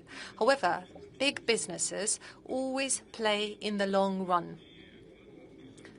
And most importantly, first and foremost, businesses are guided by their perception of the economy that they choose to invest into.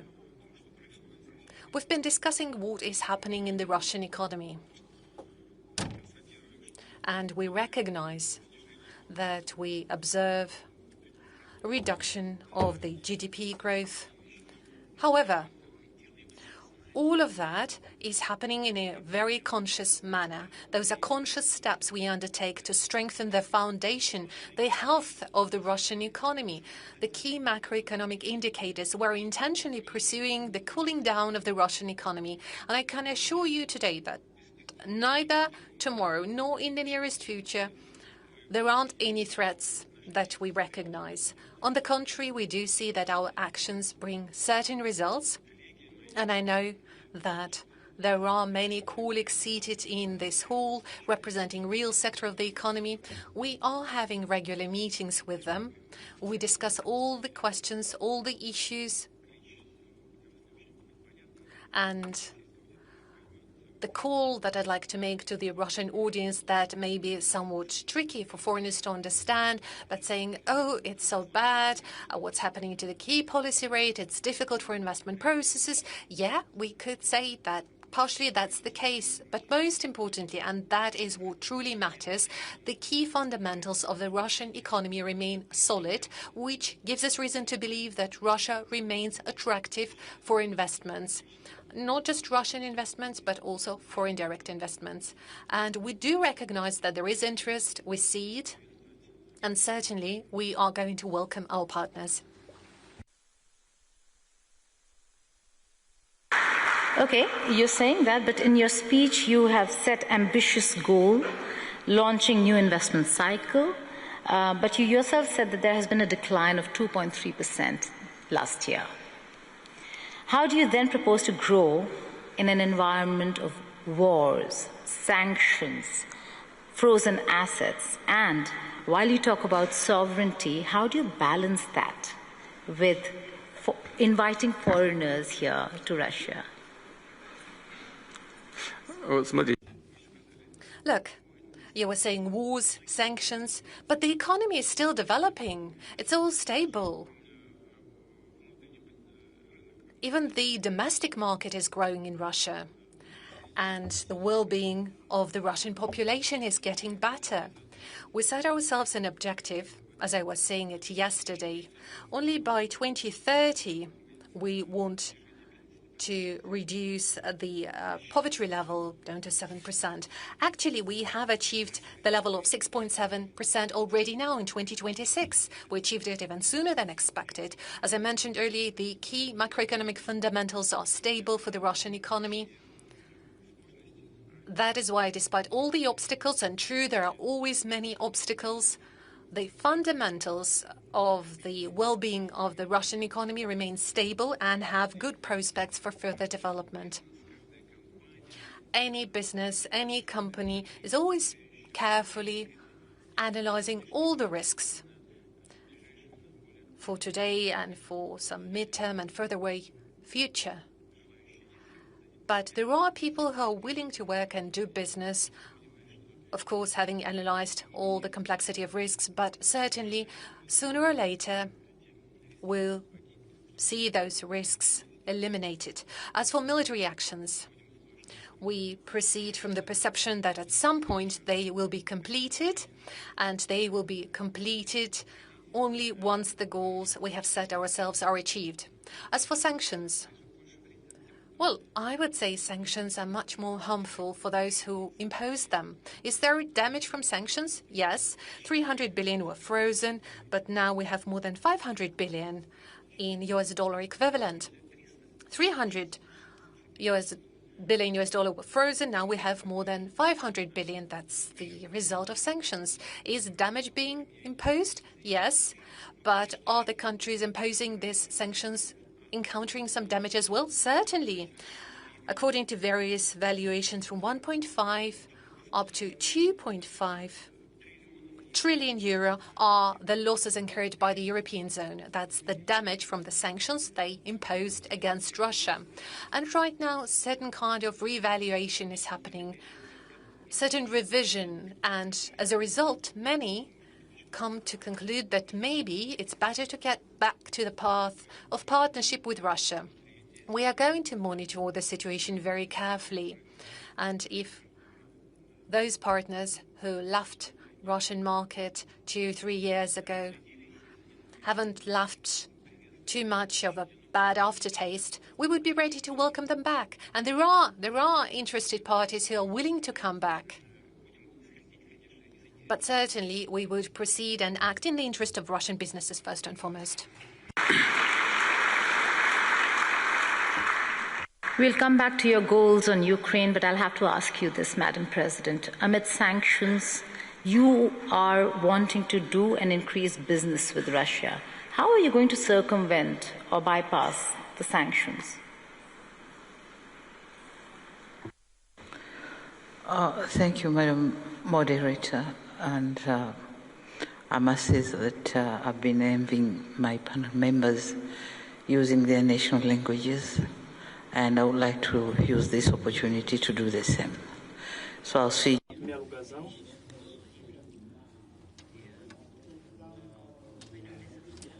You have asked a question about sanctions and how we can circumvent through. I want to assure you that Tanzania is not under sanctions.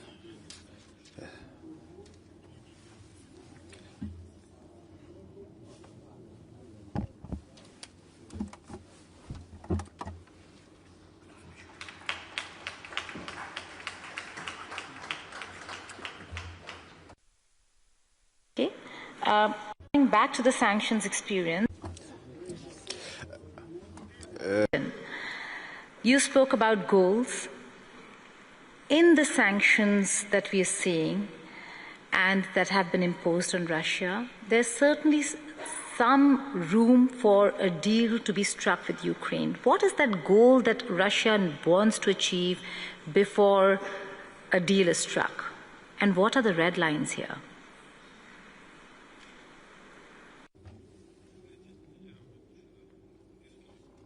You know, I guess in summer 2024, at the Ministry of Foreign Affairs of the Russian Federation, I was delivering my speech and I expressed all the goals very clearly.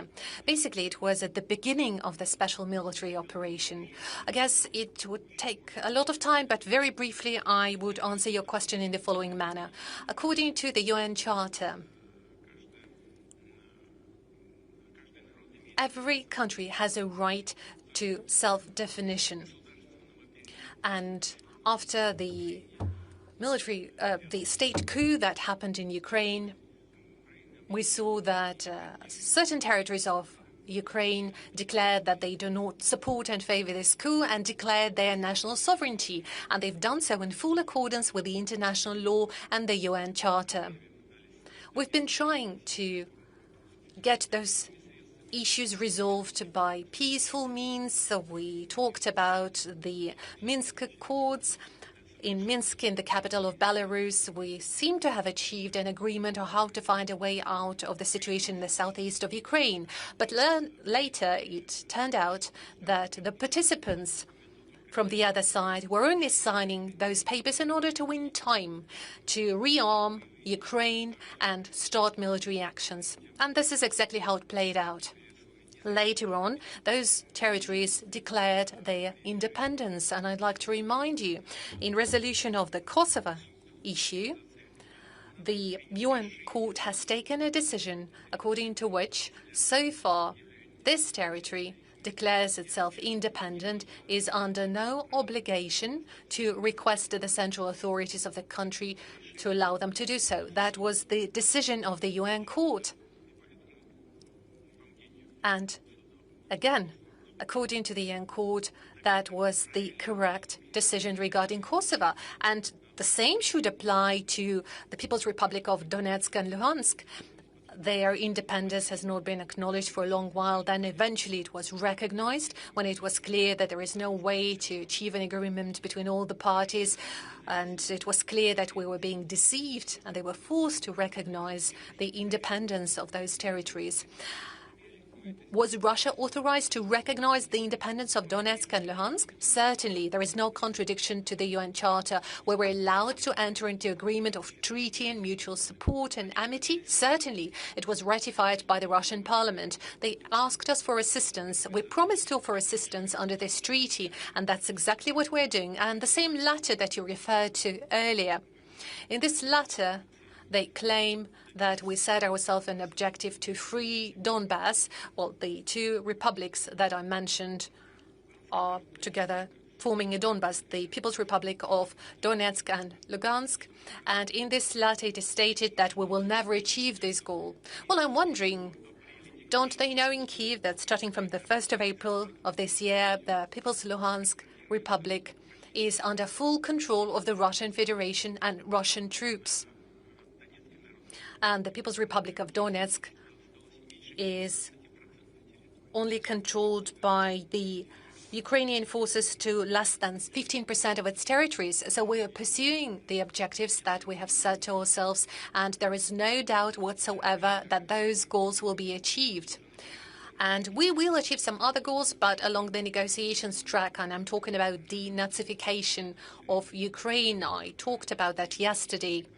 And as many were asking us, this is ridiculous. What are you talking about? Well, that's not ridiculous at all. Just lately, we witnessed the ceremony, the official ceremony of reburial of Nazi criminals from Ukraine. They were reburied with all the honors and fireworks. And who's doing that? The head of Kiev regime, actually Jewish by origin. This is outrageous. Only Polish reacted. Why? Because primarily Jewish, Polish and Russians, of course, were destroying by millions during the Second World War. And we must never forget that. That is a huge part of the tragedy called Holocaust.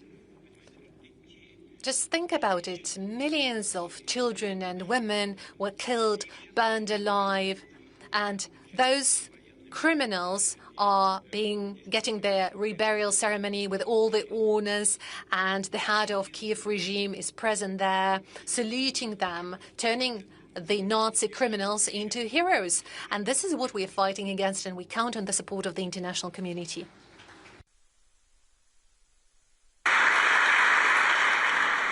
Shifting focus back to the topic at hand over here. Let's talk about energy security.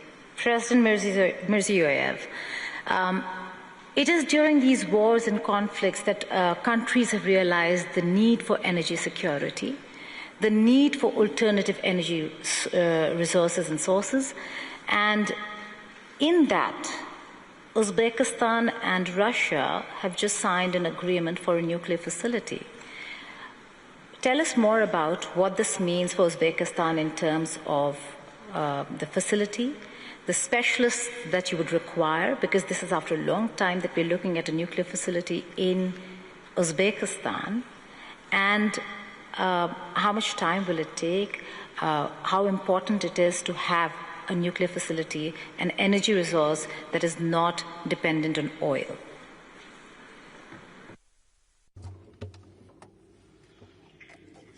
Thank you very much. In fact, this is a strategically significant project because any country needs to ensure its energy security, and we are going to double the demand for energy in 10 years in Uzbekistan. In my presentation, I was speaking why we are addressing this issue, because the production of uranium, we are in the 5th position in the world. With Russia, we have been working on these projects for a long time, and we discuss, we engineer, we design, and we came across to the following. So for the first time in the history of Russia and Uzbekistan, we are going to build 2 small modular reactors and 2 larger ones. Of course, before announcing all this, we were discussing it for a long time, for many years. First, I asked to open up a branch of the MIFI University because in order to implement something in practice, we need to train specialists.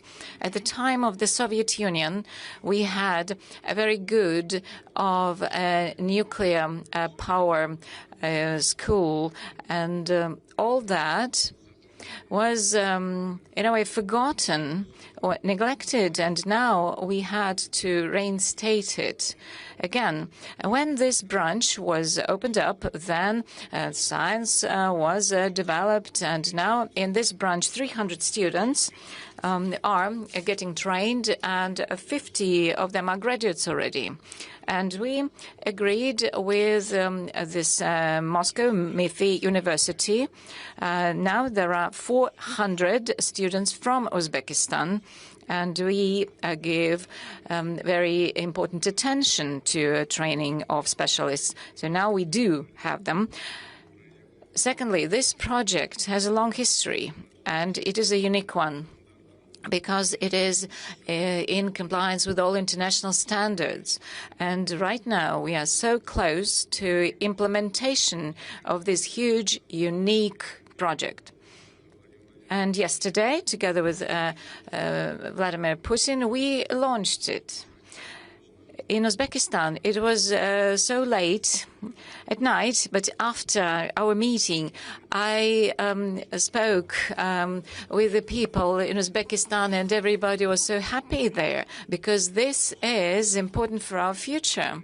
And this project is not the last one in our cooperation with Russia in the sphere of nuclear energy, and we are going to build other nuclear power plants, because we have prepared the foundation for it. And as you said, specialists are extremely important for this sector.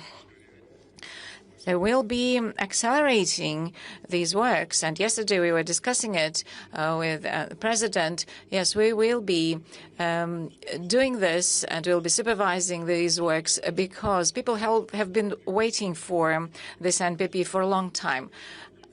Our economy has been growing, and we need a reliable energy supply.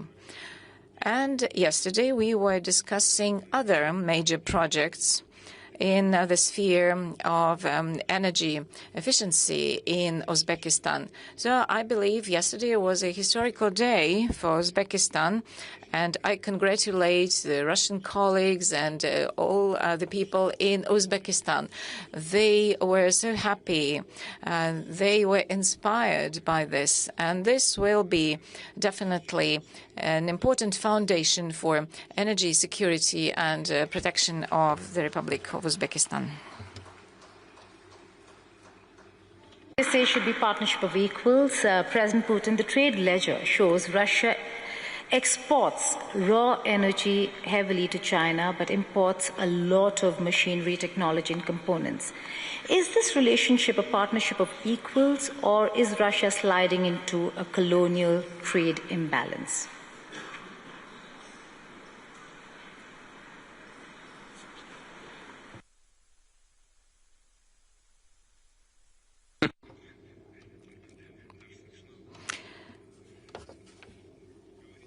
Right. We are in equal partnership with our Chinese colleagues and partners. Moreover, the share of our high-tech export to China is increasing. And taking a look at the whole energy sector, machinery and equipment in this sphere, I cannot give you any specific figures, but I'm sure that it exceeds the volumes that we receive from China. And as for the energy sector, let's begin with the nuclear energy. We are building a nuclear power plant in China. How many blocks are there? 4 blocks are functioning already. So 4 blocks are functioning already, and 4 are under construction. And this is blocks designed in Russia. And we also develop a partnership in science and education, and we have a very close cooperation. And this is mutually beneficial. And as for hydrocarbons, traditional energy, here we have been enriching our competences.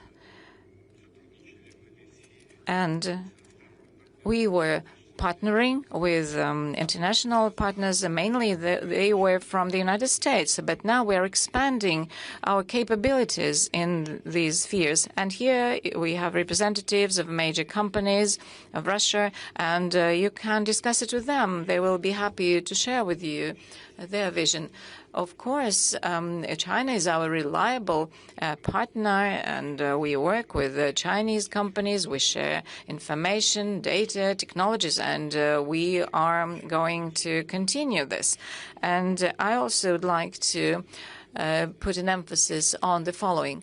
cooperation with China is mutually beneficial, and we are doing it equitably, on equal terms. The fact that there was a recent meeting between the two heads of state of Russia and China, which drew a lot of international attention. Please throw some light on what this relationship is all about and where it's headed.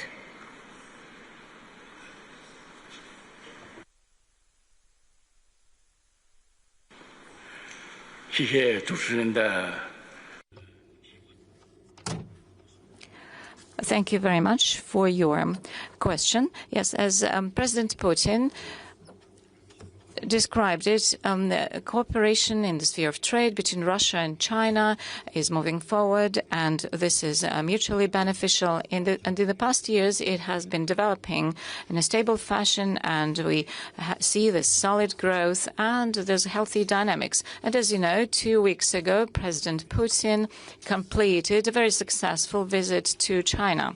And President Xi Jinping and President Putin had negotiations in Beijing. It was on development of bilateral relations in different spheres, and in the track of trade and economic development, lots of agreements were reached. And all these results, of course, they were of a great interest for the whole world community. And all mass media were covering this. And I would like to touch upon 3 major points. As I said in my presentation, China and Russia, they are big states. We are neighboring countries, and both countries are permanent members of the Security Council of the United Nations. And development of relations between Russia and China and deepening of these relations and mutually beneficial cooperation in all spheres have demonstrated that this is promoting the development and growth of both of these countries, and it also improves the well-being and wealth of both countries. At the same time, it also helps us to contribute important stability and resilience in the modern world. Secondly, I know that you give great attention to our practical cooperation, and it is not against any other third party, and it is not impacted by anything from the external. Ms. Moderator asked a question already, and you mentioned that, our future development under the leadership of President Xi Jinping and President Putin, this is a strategic cooperation and partnership. It has been developing for 30 years, and this year we celebrate 25 years of the neighboring relations and friendship treaty. And we have been moving forward, and we are enriching our relations with this new substantial meaning. And this does not only improve the well-being of the populations, but it also supports the stability and peace in the region and the whole world. Thank you. Go ahead, sir. You know, right after your question, I looked at the audience, and here there are presidents and leaders of our major energy companies. And, I'd like to draw attention to the following. Some of our companies, yes, they were relying on the achievement of different Western companies, mainly American ones. But when this oxygen was cut off, we began developing our own engineering centers, and they are doing very well in this respect. For example, Gazprom Neft company, I keep promising to visit their center, but I saw the information materials. There's an enormous progress that has been achieved. of course, we are open to cooperation in the future. Yet, together with partners from different countries, we will be achieving great results. Or Novatech company, for example, they have technology only they possess. No one else in the world has it. And together with our American partners, we have been discussing if they use our technology, then production and liquefying of gas in Alaska, for example, will be much more effective than originally planned with the installation of pipeline systems. So it will be a totally different degree of effectiveness. So as for difficulties related to the sanctions in certain spheres, yes, we see that. But at the same time, it helped us to develop our own competences. The same can be said about our European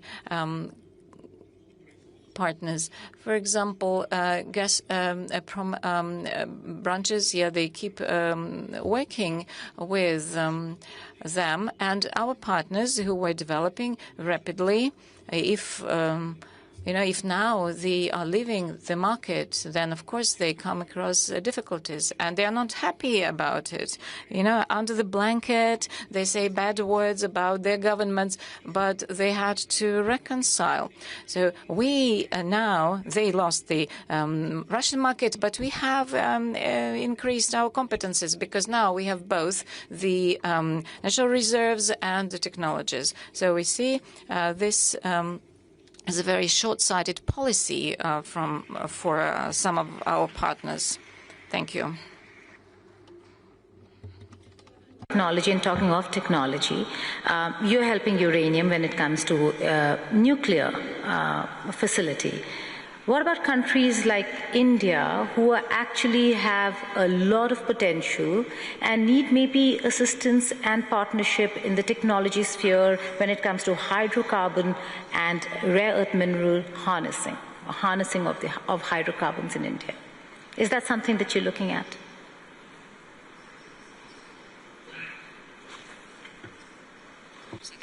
Конечно, мы сотрудничаем активно. Yes, certainly. We are cooperating actively. Our company, Rosneft, is one of the biggest foreign investors into India's economy.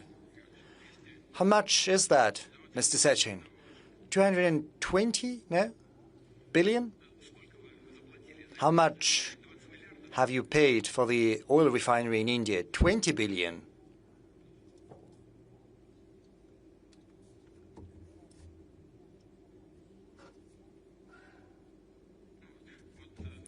Well, Rosneft has invested around $25 billion into the Indian economy in the form of an oil refinery, a port, gas stations, and we're certainly working closely with our Indian friends.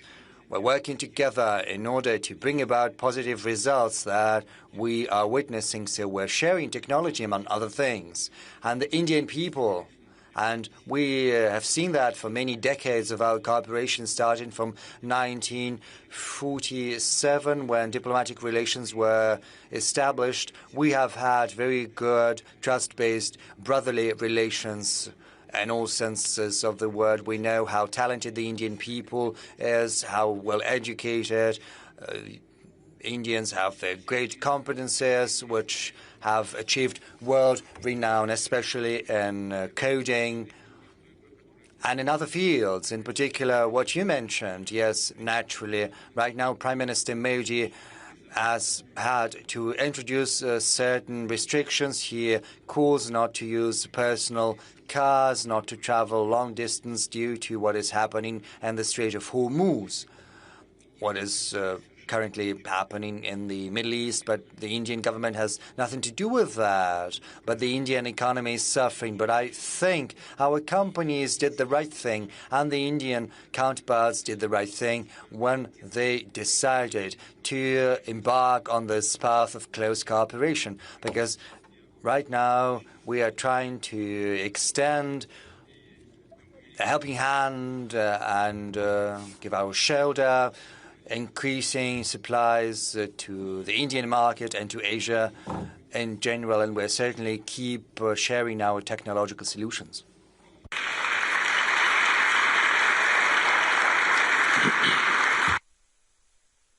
You spoke of the war, so I have to ask you this. What is Russia's assessment? What's your assessment of what the global economic impact is going to be of the Iran-US war? And let's be honest, has Russia been at an advantage because of the war? Because we've got longer waivers to buy Russian oil. A lot of countries now can buy Russian oil legally without a problem because of the energy crunch that the world is facing. And President Trump has allowed, should I use the word allowed? Allowed the world to buy Russian oil.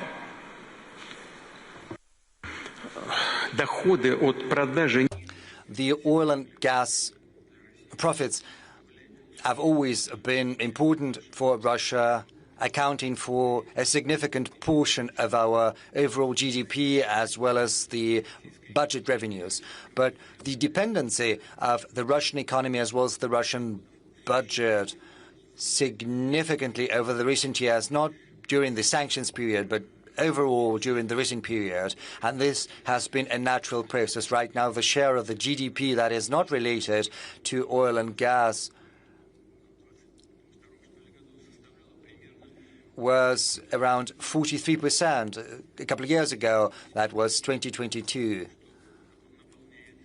So if you deduct from the overall revenue, oil and gas and on oil and gas revenues and see what makes what, I think it was 45% or 46% it was accounted for by oil and gas. Right now, the share of oil and gas has decreased to 23%. So there's a world of difference. As far as the revenues of the federal budget are concerned, the Ministry of Finance is here. He's going to correct me if I'm wrong, but I think that oil and gas used to account, how much was that, Anton? Right now it's 20%, but how much did it used to be? It was 50% accounted for by oil and gas revenue, whereas right now oil and gas, and the minister is going to confirm that, account for as little as 20% of our federal budget. So I wouldn't go as far as to say that is of critical importance to us, so that's not as important. Even though it is still significant, 20% of the federal budget is still accounted for by oil and gas revenue. But just as for the rest of the countries, developing countries that have a rapidly developing economy, find other things more important. Of course, our oil and gas companies get certain preferences when long-term contracts are entered into, when the Russian oil price is going up. That has a positive impact on the budget. That's important, but what's more important is the market stability, because we are not only surviving on oil and gas, as I have demonstrated, we survive on the economic development in general. So if the world oil prices are too high, it has a negative impact on the part of the Russian economy that is represented by real production capacities, real industries. So what's important for us is that this price should be well balanced between the consumers and the suppliers, but most importantly, it has to be stable. The vice chairman of the Russian government will help me out if I'm wrong, but I think around 10% right now. Yes, by 10%, the oil supplies to the world market have decreased. Yes, the economy is in turbulence, the world markets are in turbulence, and this is not something we're interested in. What we're interested in is keeping our cooperation within OPEC+, with a view to stabilizing the market and decreasing its volatility. That is our priority, and this is the track we're going to pursue further.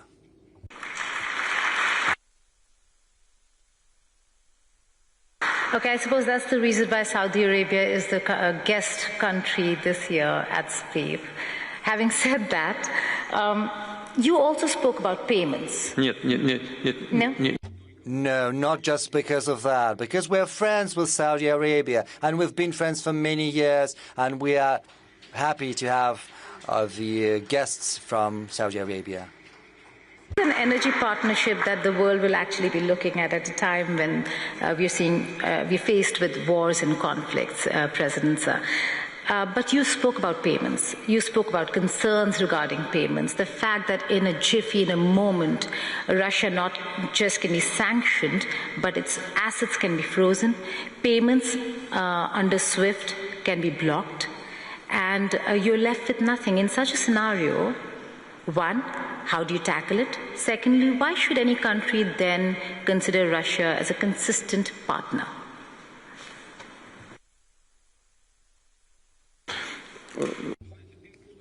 Well, the first thing I would like to say, and I think many understand that in the US too, they understand that attempts at using USD as a weapon, as an instrument in war, well, it has brought about catastrophic consequences. It was a strategic mistake committed by the previous leadership of the United States, because US dollar is the main component of the US's economic cloud heft, and this is also a competitive advantage, not just because USD is a reserve currency, but also due to the fact that thanks to this reserve currency, the US economy has been making real money, and a lot of money too.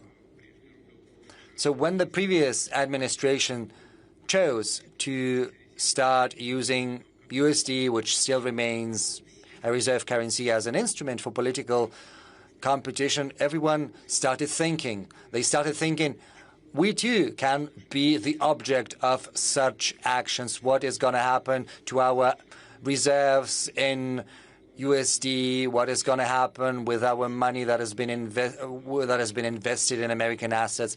Well, certainly the economy of the US is very big, but still it is running some problems. There's the debt, those who undermined trust in USD as the world currency.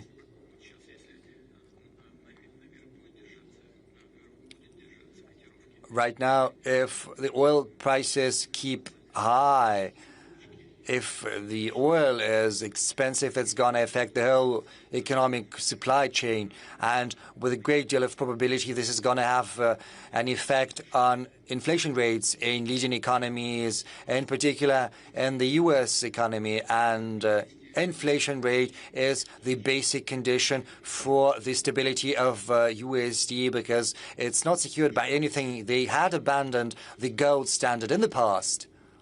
What underlies the American economy is the reliability of the economy itself, the stability of the economy. And the main factor of that stability is low inflation rate. If oil prices are high, inflation is going to climb up, and this will endanger the basic premises of the American economy. These are the consequences, and we want to avoid that. We want stability in this sector, and this is something we're going to seek.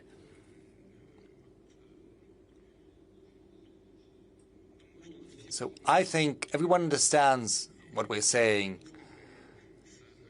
So with Saudi Arabia, with our friends, with the Crown Prince, we are doing what we can in order to strike the balance between the interests of both suppliers and consumers. And so far, we have been successful.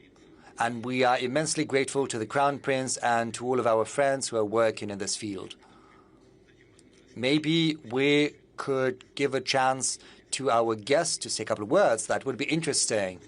I understand this would be breaking the traditions of this session, the plenary. Traditions, President, sir. Is there a mic that can go to our Honourable Minister? We'll arrange for a mic. Meanwhile, can I just take a question till the mic comes? Да, пожалуйста. Yes, sure. Go ahead. Okay, so we're waiting for a mic for the Minister of Energy to speak and respond to President Putin. But I have taken note of the fact that every time you mention America, you're only mentioning the past administrations. I suppose Rodney's taking note as well on the specific way and the manner in which you're responding to the US-Russia equation. Having said that, every country has its own struggles. Tanzania, and Madam President over here, has been at the forefront, leading woman voice. Great to have a woman on the panel too, who's been fighting liberalization of her economy. How has that gone, and how is that moving ahead? Despite and in spite of fears of sanctions, criticism from various quarters, how are you managing economic liberalization in the country? Asante sana, labda niseme kwamba perhaps I should say Tanzania is a country,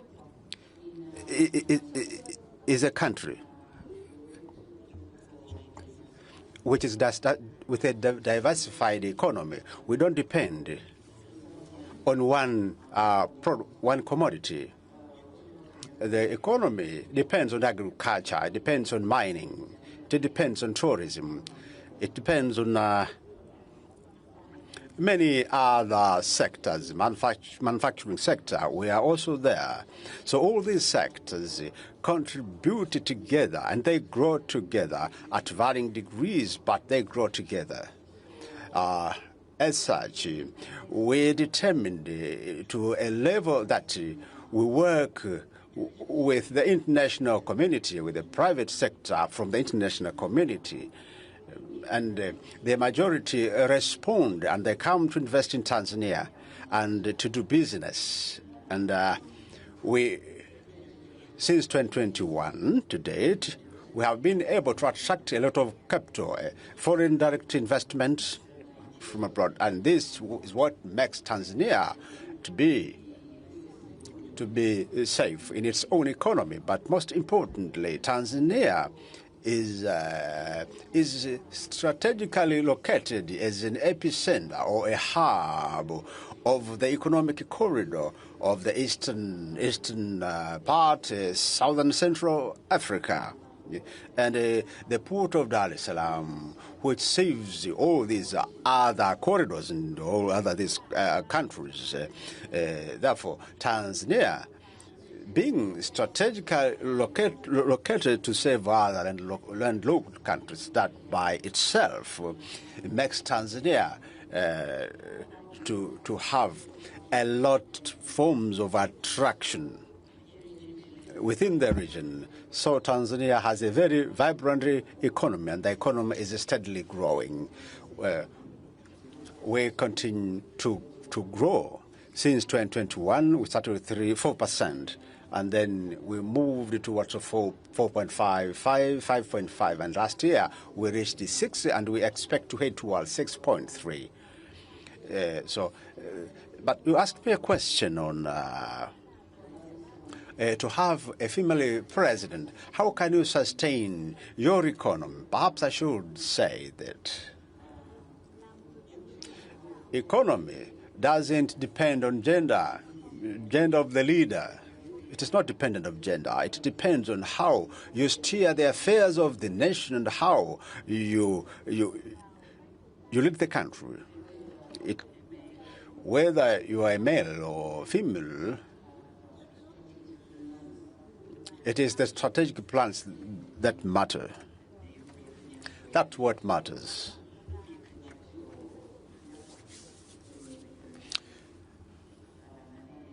I think I should respond that way. Thank you.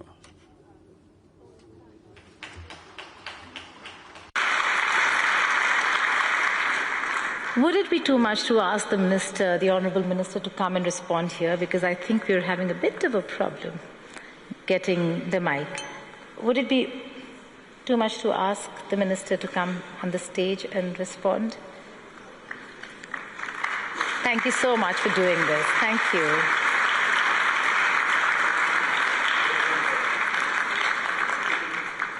Oh, the mic has come, sir. The mic has come.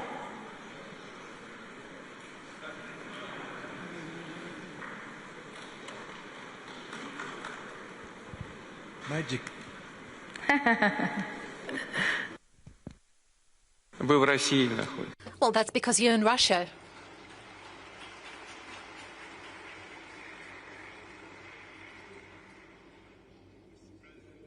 Magic does happen in St. Petersburg. So I'm very grateful for giving me the opportunity. I see it as an opportunity not for myself, but it's coming from a president who is a friend of both His Majesty, the custodian of the two holy mosques, King Salman, His Royal Highness, the Crown Prince, Prime Minister Prince Mohammed. But both of them, I think, will vouch that this honor is also, and more important, for the people of Saudi Arabia and the Kingdom of Saudi Arabia. So I'm very grateful for giving me the opportunity. Yes, it's a partnership that we struck somewhere in 2000. Stood all of the situations that this world had endured, from COVID to all of these storms and winds and whims of the world. And even today, we're going through so many crises in many places, in different places, with different causes. Yet, we're weathering all of these storms with a diligent commitment to each other as partners, that although I am a Muslim and Russia is not Catholic, but still we do go by until death do us part. Thank you.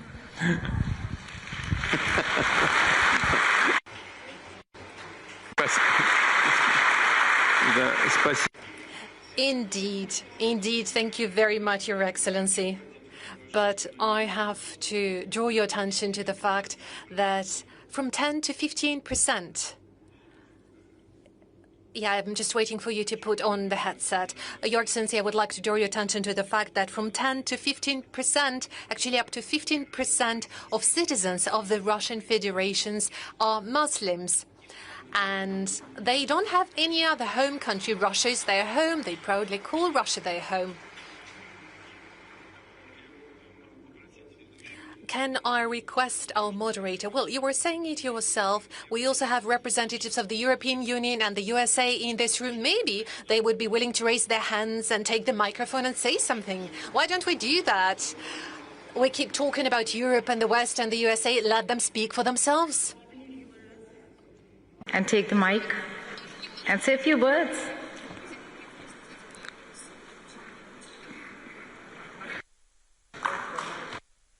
Oh, I see one hand raised over there. Yes, please.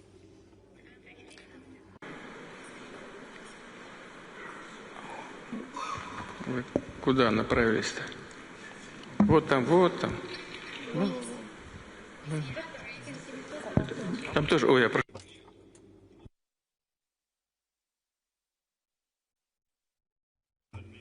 It all. President Putin, it's very nice to see you, and I appreciate all of the hospitality that has been afforded me on my return to St. Petersburg. I love the city, and I think you're aware of that, and I've been coming here for 30 years. Ура! Мне тоже нравится. Hooray! I also love St. Petersburg. Hometown, and so do I. And I've said to a number of audiences since I've been here, there is a great kinship between Atlanta and St. Petersburg. I have come from a city that sadly was destroyed in war, burned to the ground, and St. Petersburg had resolve and fight to prevail over the Foro coming through the Admiralty Arch and proclaiming to the city that he had conquered her, and then reduce it to rubble the next day. St. Petersburg fought that off. And yesterday I was privileged to have an orchestra play for us at my request Shostakovich's Symphony No. 7. Not only did you fight it off with resolve and grit, but you also did it with culture and music. And if only Atlanta had had Shostakovich, maybe quite possibly my beautiful city would still be as intact as this beautiful place is.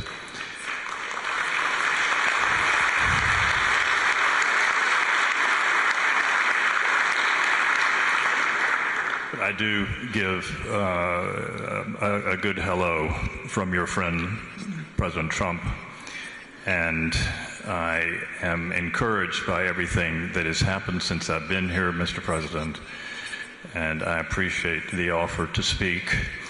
And we have a lot of ideas to talk about between our two capital cities in the next week. Can I ask you a question, Rodney? You may ask it, but I'm not sure I'll answer it. That's all right. Are you taking anything back to D.C. when you plan the ballroom?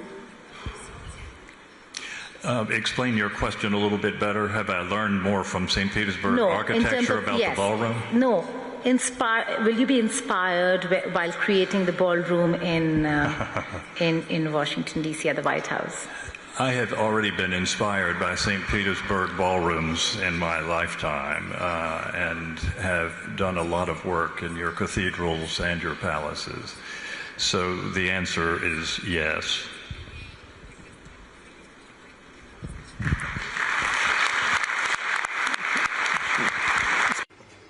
Thank you. Thank you very much for conveying greetings from Washington, D.C., and please convey my most welcoming remarks and the goal I scored back to him in a very friendly way, back to President Trump.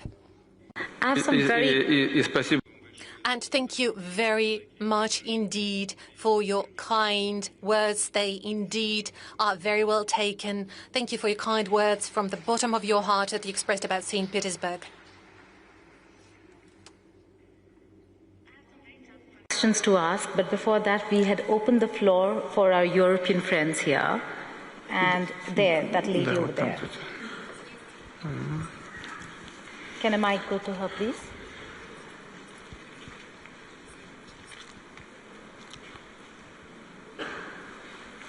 Is there a mic? Down there.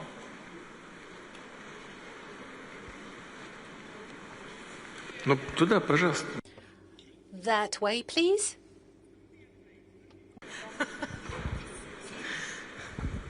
Hello, Mr. President. Hello, everybody. Hello, Mr. Slutsky. My name is Diana Jovanovic-Șoșoacă, and I'm a member of European Parliament, and I'm from Romania. And I think I'm the only Romanian here.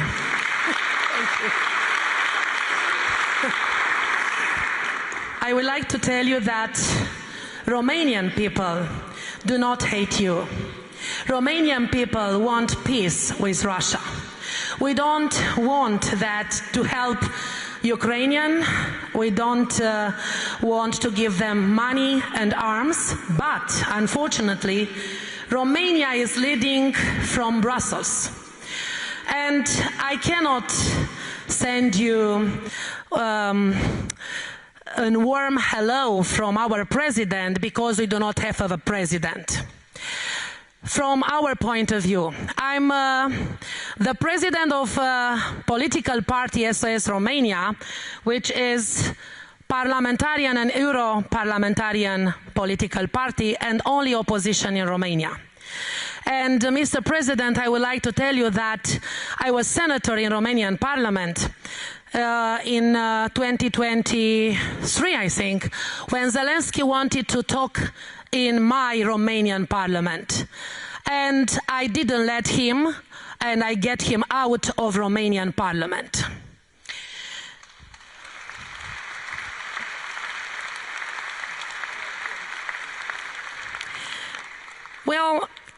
And I would like to send you from the bottom of the hearts of Romanian people and European people who thinks a lot and who have brains, that we want to cooperate with Russia. We are not enemies. You are the biggest country in the world. You are one of the biggest economy. We admire you for your force, and we admire entire Russian people. And we want to congratulate you for everything you have done and you are doing for this forum. Congratulations, and this is a lesson for European Union. I hope in a short time we won't have Ursula von der Leyen as the President of European Commission. Thank you so much.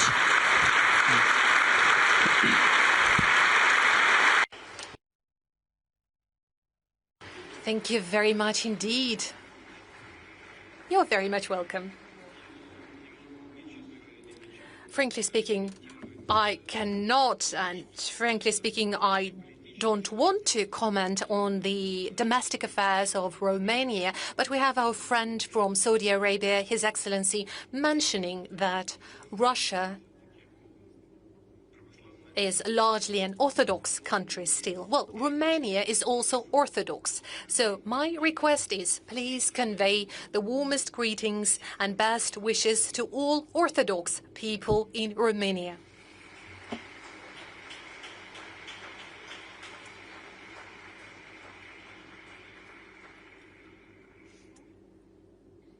This is great presence, sir, but we still have tough questions on sanctions and on VIVO.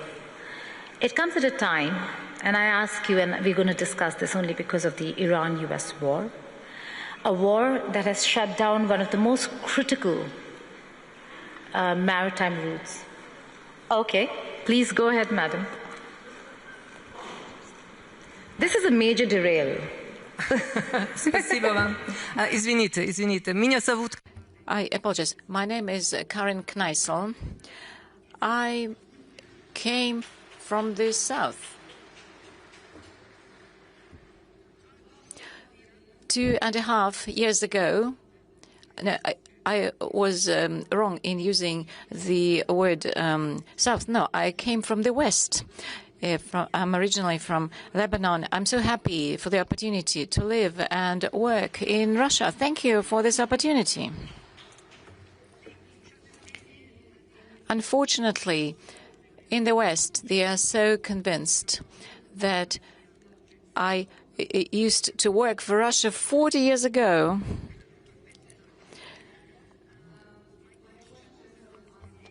Because I think there's also no German interpreter. I know that the president insists on German, but is on the modern warfare of drones, which have created such a horrible distance between, let me say, the perpetrator. I don't want to say the soldier because it's not always a soldier.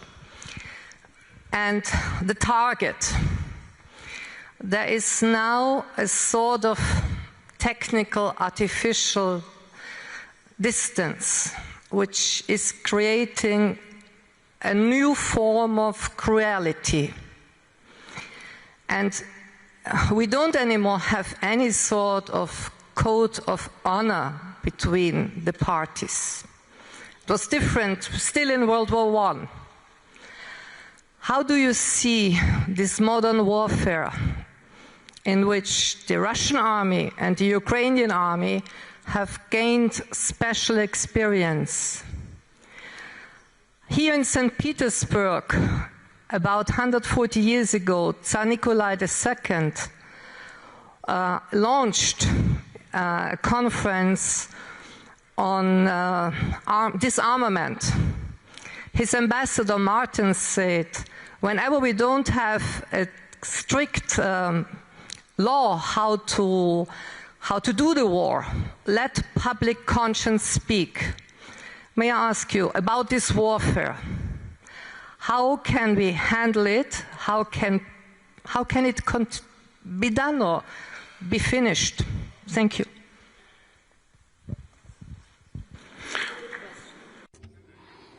Yes.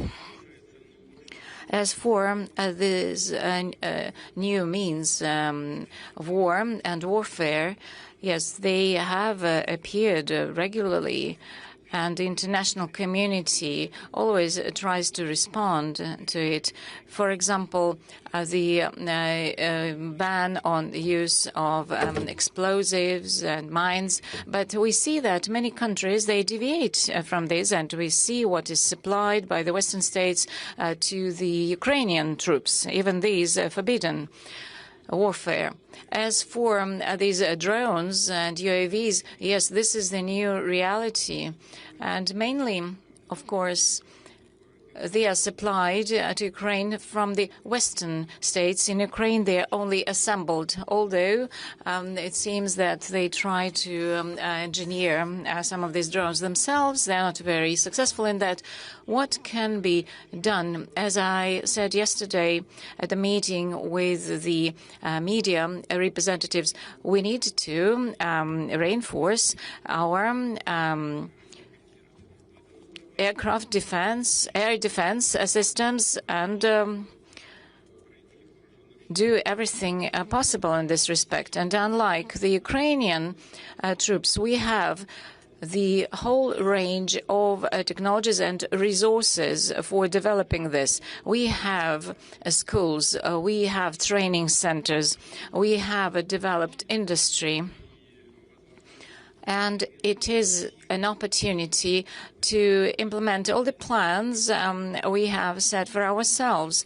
Our industry and defense science, they are actively involved in this, and they're able to ensure this capability of the Russian troops. And this includes this new warfare. If you ask this question, I should say that the parity in the combat field, we have preferences. They are having advantages in some areas, and this is true about long-range aviation and aircraft. I would say that if certain decisions are taken in a timely fashion, and if we increase our capabilities, then it wouldn't be a serious danger, because these are aircraft that can be dealt with. But now we see that there's new type of aviation. This can be curtailed. The other party, they don't have their own production of such hypersonic, for example, weapons and missiles, the whole range of them, and some other combat warfare other countries don't have, like the mid-range weapons like Oreshnik. We spoke about it many times, but I cannot but agree with you that if there are most dangerous weapons, especially dangerous for civilians, of course, the international community need to start thinking how to limit and restrict its usage, especially against civilians. This is absolutely unacceptable. This is a humanitarian crime, but this is a topic for another discussion with the experts and representatives of international organizations. Thank you. I just take one question from Madam President here. You said 1 out of 4 will be African. By what? By when? By 2050. And I ask you this because we ask this to everybody who boasts about population and the fact that they have a huge population. It's not about quantity, it's about quality. What do you have to offer to the world? What does Africa have to offer to the world in terms of quality?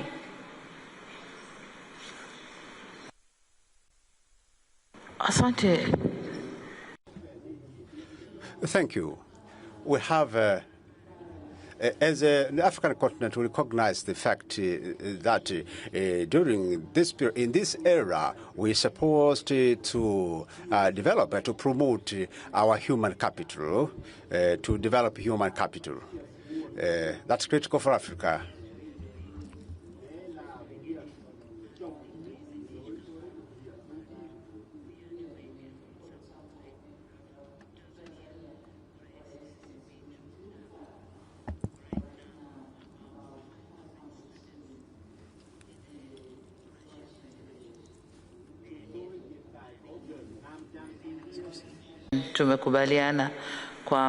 We have, in our discussion, agreed that we'll get more opportunity to take our children to Russia for education, because we have new areas which are being unlocked. For instance, if we speak of a digital economy or digitalization of economy, we have to learn what is it.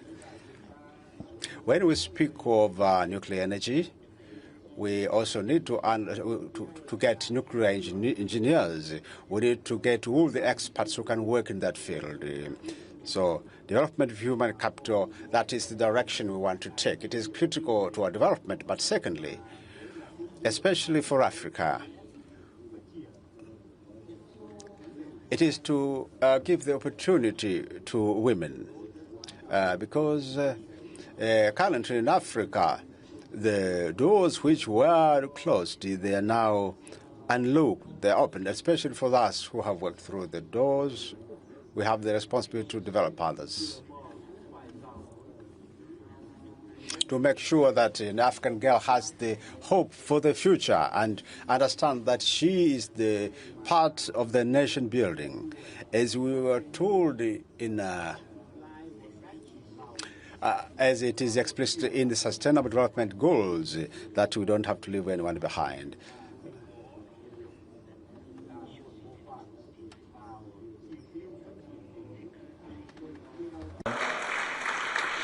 A country growing at 80%, 6% GDP growth annually, how can it manage without involving each and everybody? So society inclusion is very, very important. And you said it right. CO2 society inclusion, but quality. Not only society inclusion, but everyone has to be involved.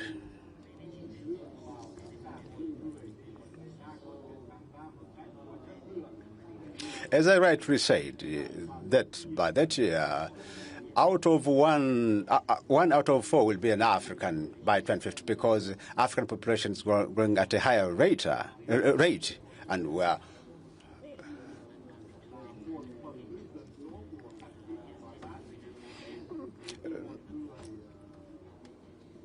Tanzanians, Ghanaians, so many students from African countries, they are there studying. So this is one country, Russia, but our students have spread all over the world. So we are trying to build our human capital, and both boys and girls. So that's why I said in those years, 9 out of 20 countries that would lead the economy, 9 are coming from Africa. And I think Tanzania is one of them.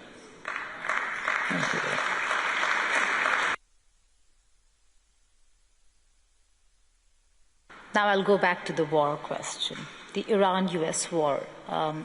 Strait of Hormuz blockade there is a real cause of concern, worry. How is Russia looking at it? What's your assessment and reading on the global impact it is having?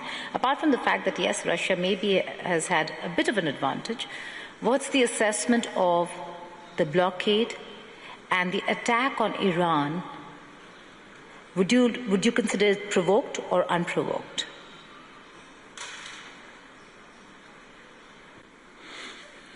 Yeah. I don't see any provocations on the part of Iran. I believe at some point we agreed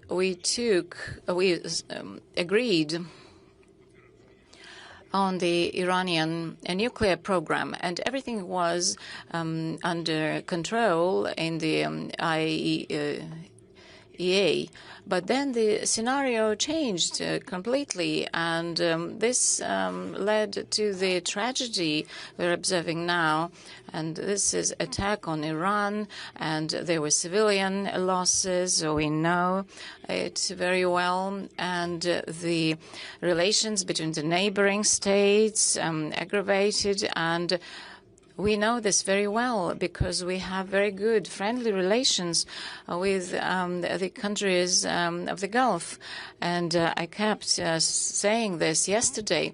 And in our consultations with the colleagues from Iran, we keep saying that they should deter from striking on the neighboring states. But they give a very straightforward answer. They say, we have been attacked. Our children are being killed. And all the leaders of the state were killed. What can we do? We are forced to respond in such a way. So from this perspective, yeah, the situation is not very simple. We have very good relations with Iran, with the Arab countries, and we are in quite a difficult position. But we believe that the decision of President Trump to stop the combat activities is a right one. And this ceasefire will lead to a long-term peace. And I kept saying many times, Russia in 2015 played a very important role in resolving the crisis at that time. And if we can do something, we are absolutely ready to do that. If not, then we'll be just hoping that all the parties involved will manage to resolve it with peaceful means. Thank you. For Russia to play a role in mediating, in brokering peace, are you in touch with just President Pezeshkian, or also have you had an opportunity to speak with the new Supreme Leader?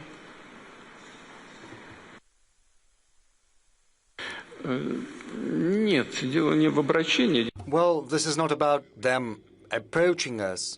You know, I think it was a year ago, or maybe somewhat later, but we reminded them of our cooperation back in 2015 when we took away the enriched uranium into the Russian territory. Back then, it led to détente, de-escalated the tensions. We said this is once again possible, and if all the parties involved are interested in Russia playing a similar role at this point in time, we are ready to do the same. We have the requisite technology available, and originally, I would like to say almost all the parties involved in the conflict, both Iran, Israel, and the U.S., said yes.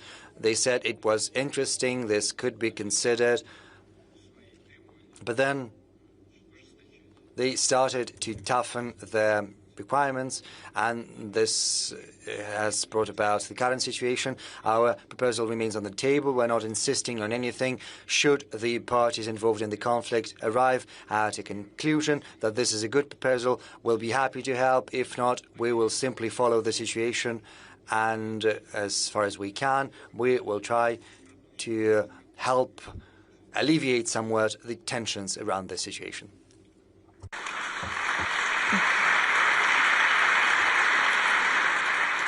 Does the offer for the uranium enrichment to be taken to Russia still stand? Are you engaged with Washington, D.C. on this? Because I suppose D.C. is very clear that they want to have the uranium, and Iran is insistent that it stays in Iran.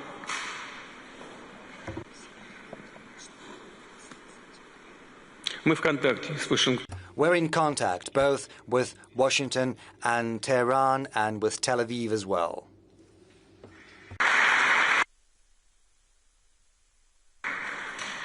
Because you mentioned Tel Aviv, do you think Prime Minister Netanyahu's plans, as they stand, are one of the main reasons why America is in a position where it needs to, one, look at how to get out of this, how to exit this? And do you think President Trump was misled?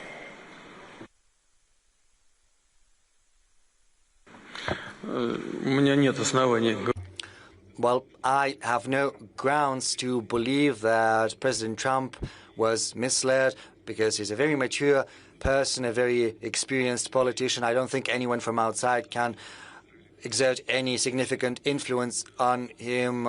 We know very well the concerns of Israel. They are related to their perception that Iran seeks a nuclear weapon, even though on multiple occasions before, Iran had stated, and it keeps stating, that it entertains no such plans, and we have no grounds to believe otherwise because we have no proof that Iran seeks a nuclear weapon. But that said, Israel has these concerns, and the main problem around this situation is the lack of mutual trust between the parties.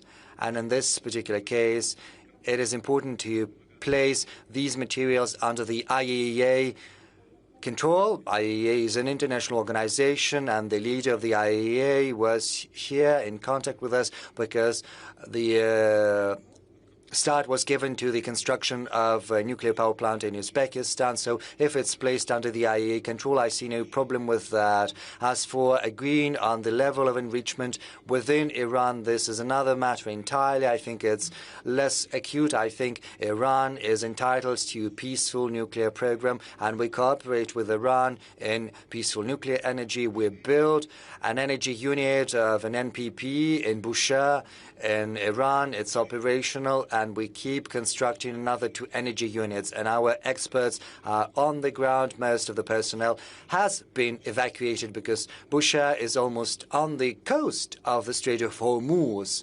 So basically within the area of hostilities, part of the personnel, the women, the children, we have had to evacuate them, but some of the personnel still remain. And in that case, I would like to draw your attention to the fact that we're in contact with both Israelis and the Americans on this matter. They told us, yes,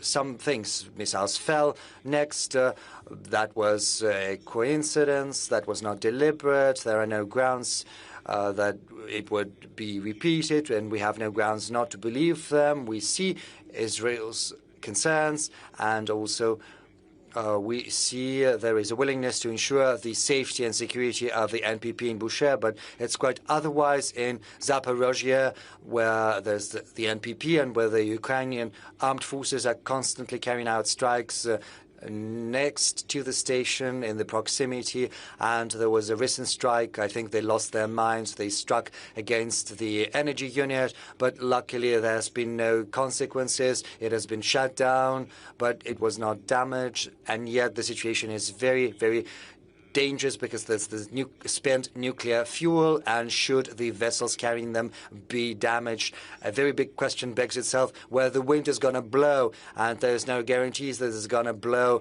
in the Russian direction. Probably it's going to blow in the European direction. So the Europeans that are condoning the actions of the Kiev regime should think about their own safety. Incidentally, quite unambiguously, unequivocally, this was mentioned by the head of the IAEA, Mr. Grossi. This is what he said. And now getting back to your question. In general, once the situation calms down, we intend to keep working with our Iranian friends and constructing these nuclear facilities. But of course, we could play a certain role here. We could assuage the Iranian concerns, because they're concerned that there are restrictions being placed on their peaceful nuclear energy. But since we are working with them, we stand ready to provide them with everything they need, including the enriched uranium they need for their nuclear energy. Economic or friendship or economic partnership, President, sir, there are reports in Western media where they say that Russia has supported Iran, not just symbolically, not just in words, but in satellite images, in data sharing, in information sharing. What do you have to say to those reports?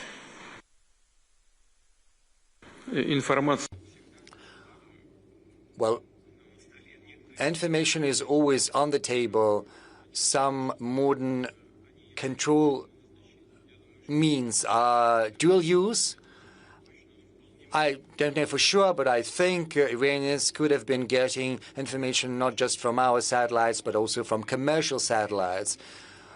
Commercial satellites sell this information on a commercial basis. It's very simple. As far as our weapons are concerned, Iran has never requested us for anything, and we have not provided them with any weapons.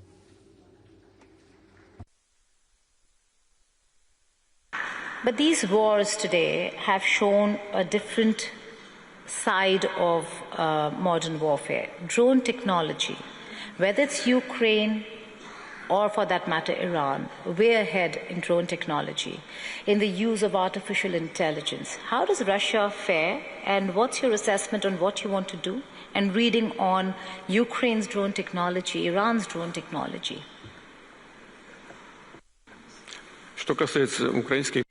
Well, as far as Ukrainian armed UAVs are concerned, they have to be shot down, and we have to be more efficient about that. As for the artificial intelligence, indeed, the US and Europe are actively developing these technologies, and we're doing the same. And mostly UAVs or spare parts for UAVs come from Europe to Ukraine. Some spare parts come from the US. Whereas our UAVs are completely domestically produced. Is AI an enabler or a disruptor?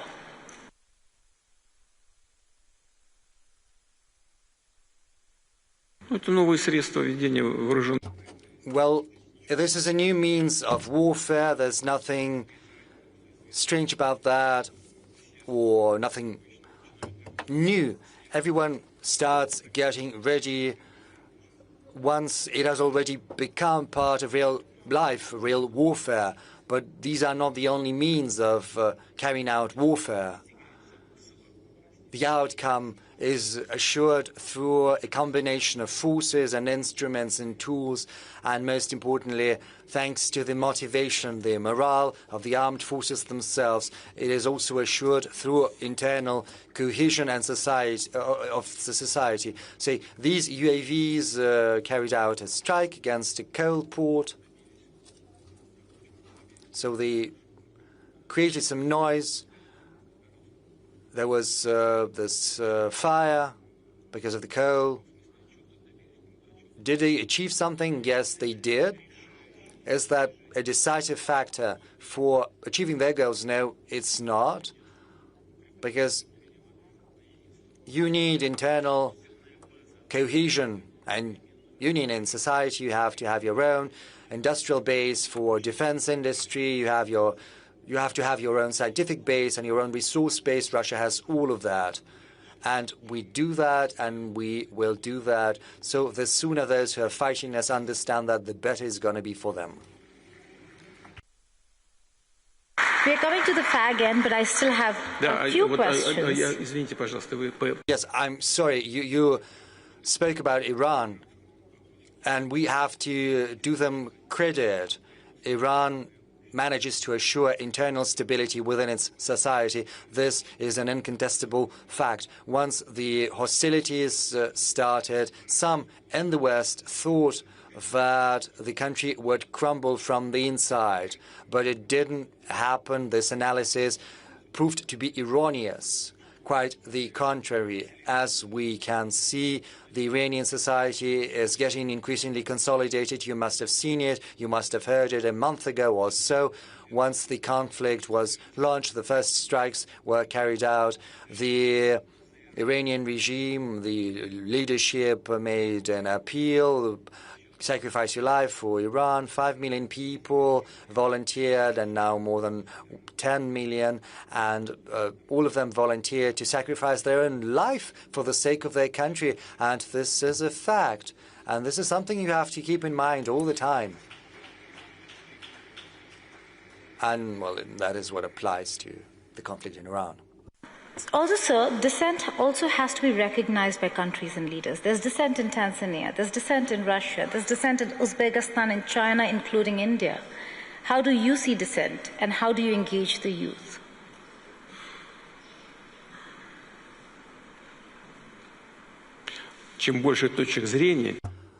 the more points of view exist, the better it is, because you can choose the best.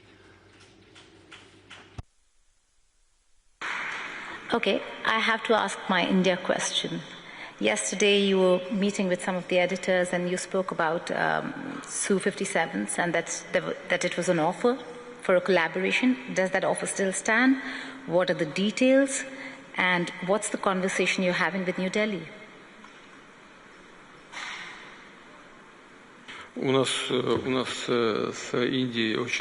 India and we have very good long-standing relations in terms of military and technical cooperation and interaction. A significant portion of the armed forces of India are equipped with Russian equipment, with Russian material. This is a tradition that dates back to the Soviet times, and this tradition is kept alive. Our relations with the Indian friends are specific in that, thanks to our mutual trust, we concentrate not just on trade, not just on buying and selling, we're also concentrating on joint research and development. One of the most, the greatest examples is the medium-range missile BrahMos. Indian experts participated in the design of this missile from the very beginning, and Russian experts as well, and the outcome was great. India has traditionally been purchasing our aircraft, both planes and helicopters from us. Su-57 is a very good aircraft, probably the most modern one, the most up-to-date in the world as of now, and it is also the most efficient. We offered, and I said that to our Indian friends yesterday, we offered we should do that together. Well, it didn't work out, but we did it on our own, and we stand ready to sell Su-57, probably, there are 2 pilot configurations, and it could also serve as a command center. So forging ahead, and we are very efficient, not just in aviation, but also in maritime equipment, submarines, and surface vessels. Is there a waiver or carve-out for India in acquiring and procuring Su-57s and S-500 air defense systems from the United States of America? And will that stand? How do you think India should be dealing with America and the sanctions?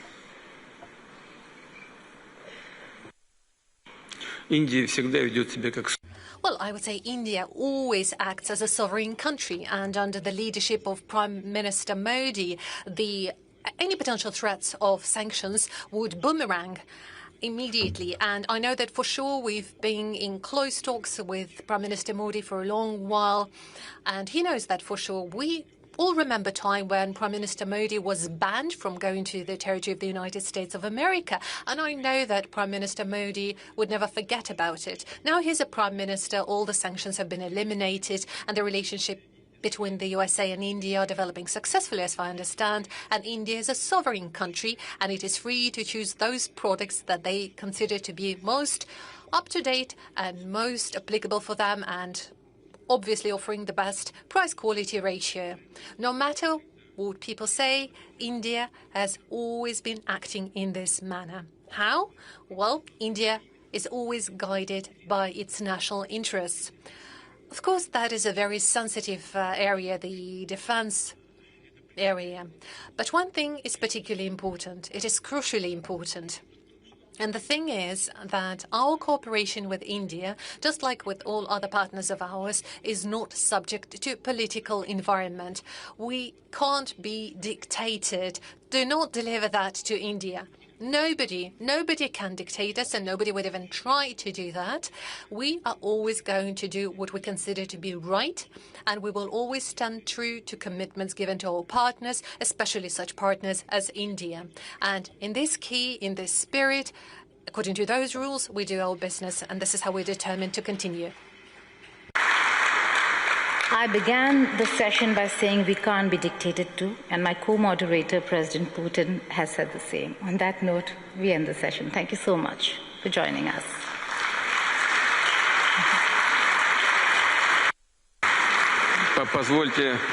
If I may, on behalf of all the people present in this hall, here in the panel, we would like to thank our charming moderator for this joint work and joint conversation. Thank you very much for your moderation support.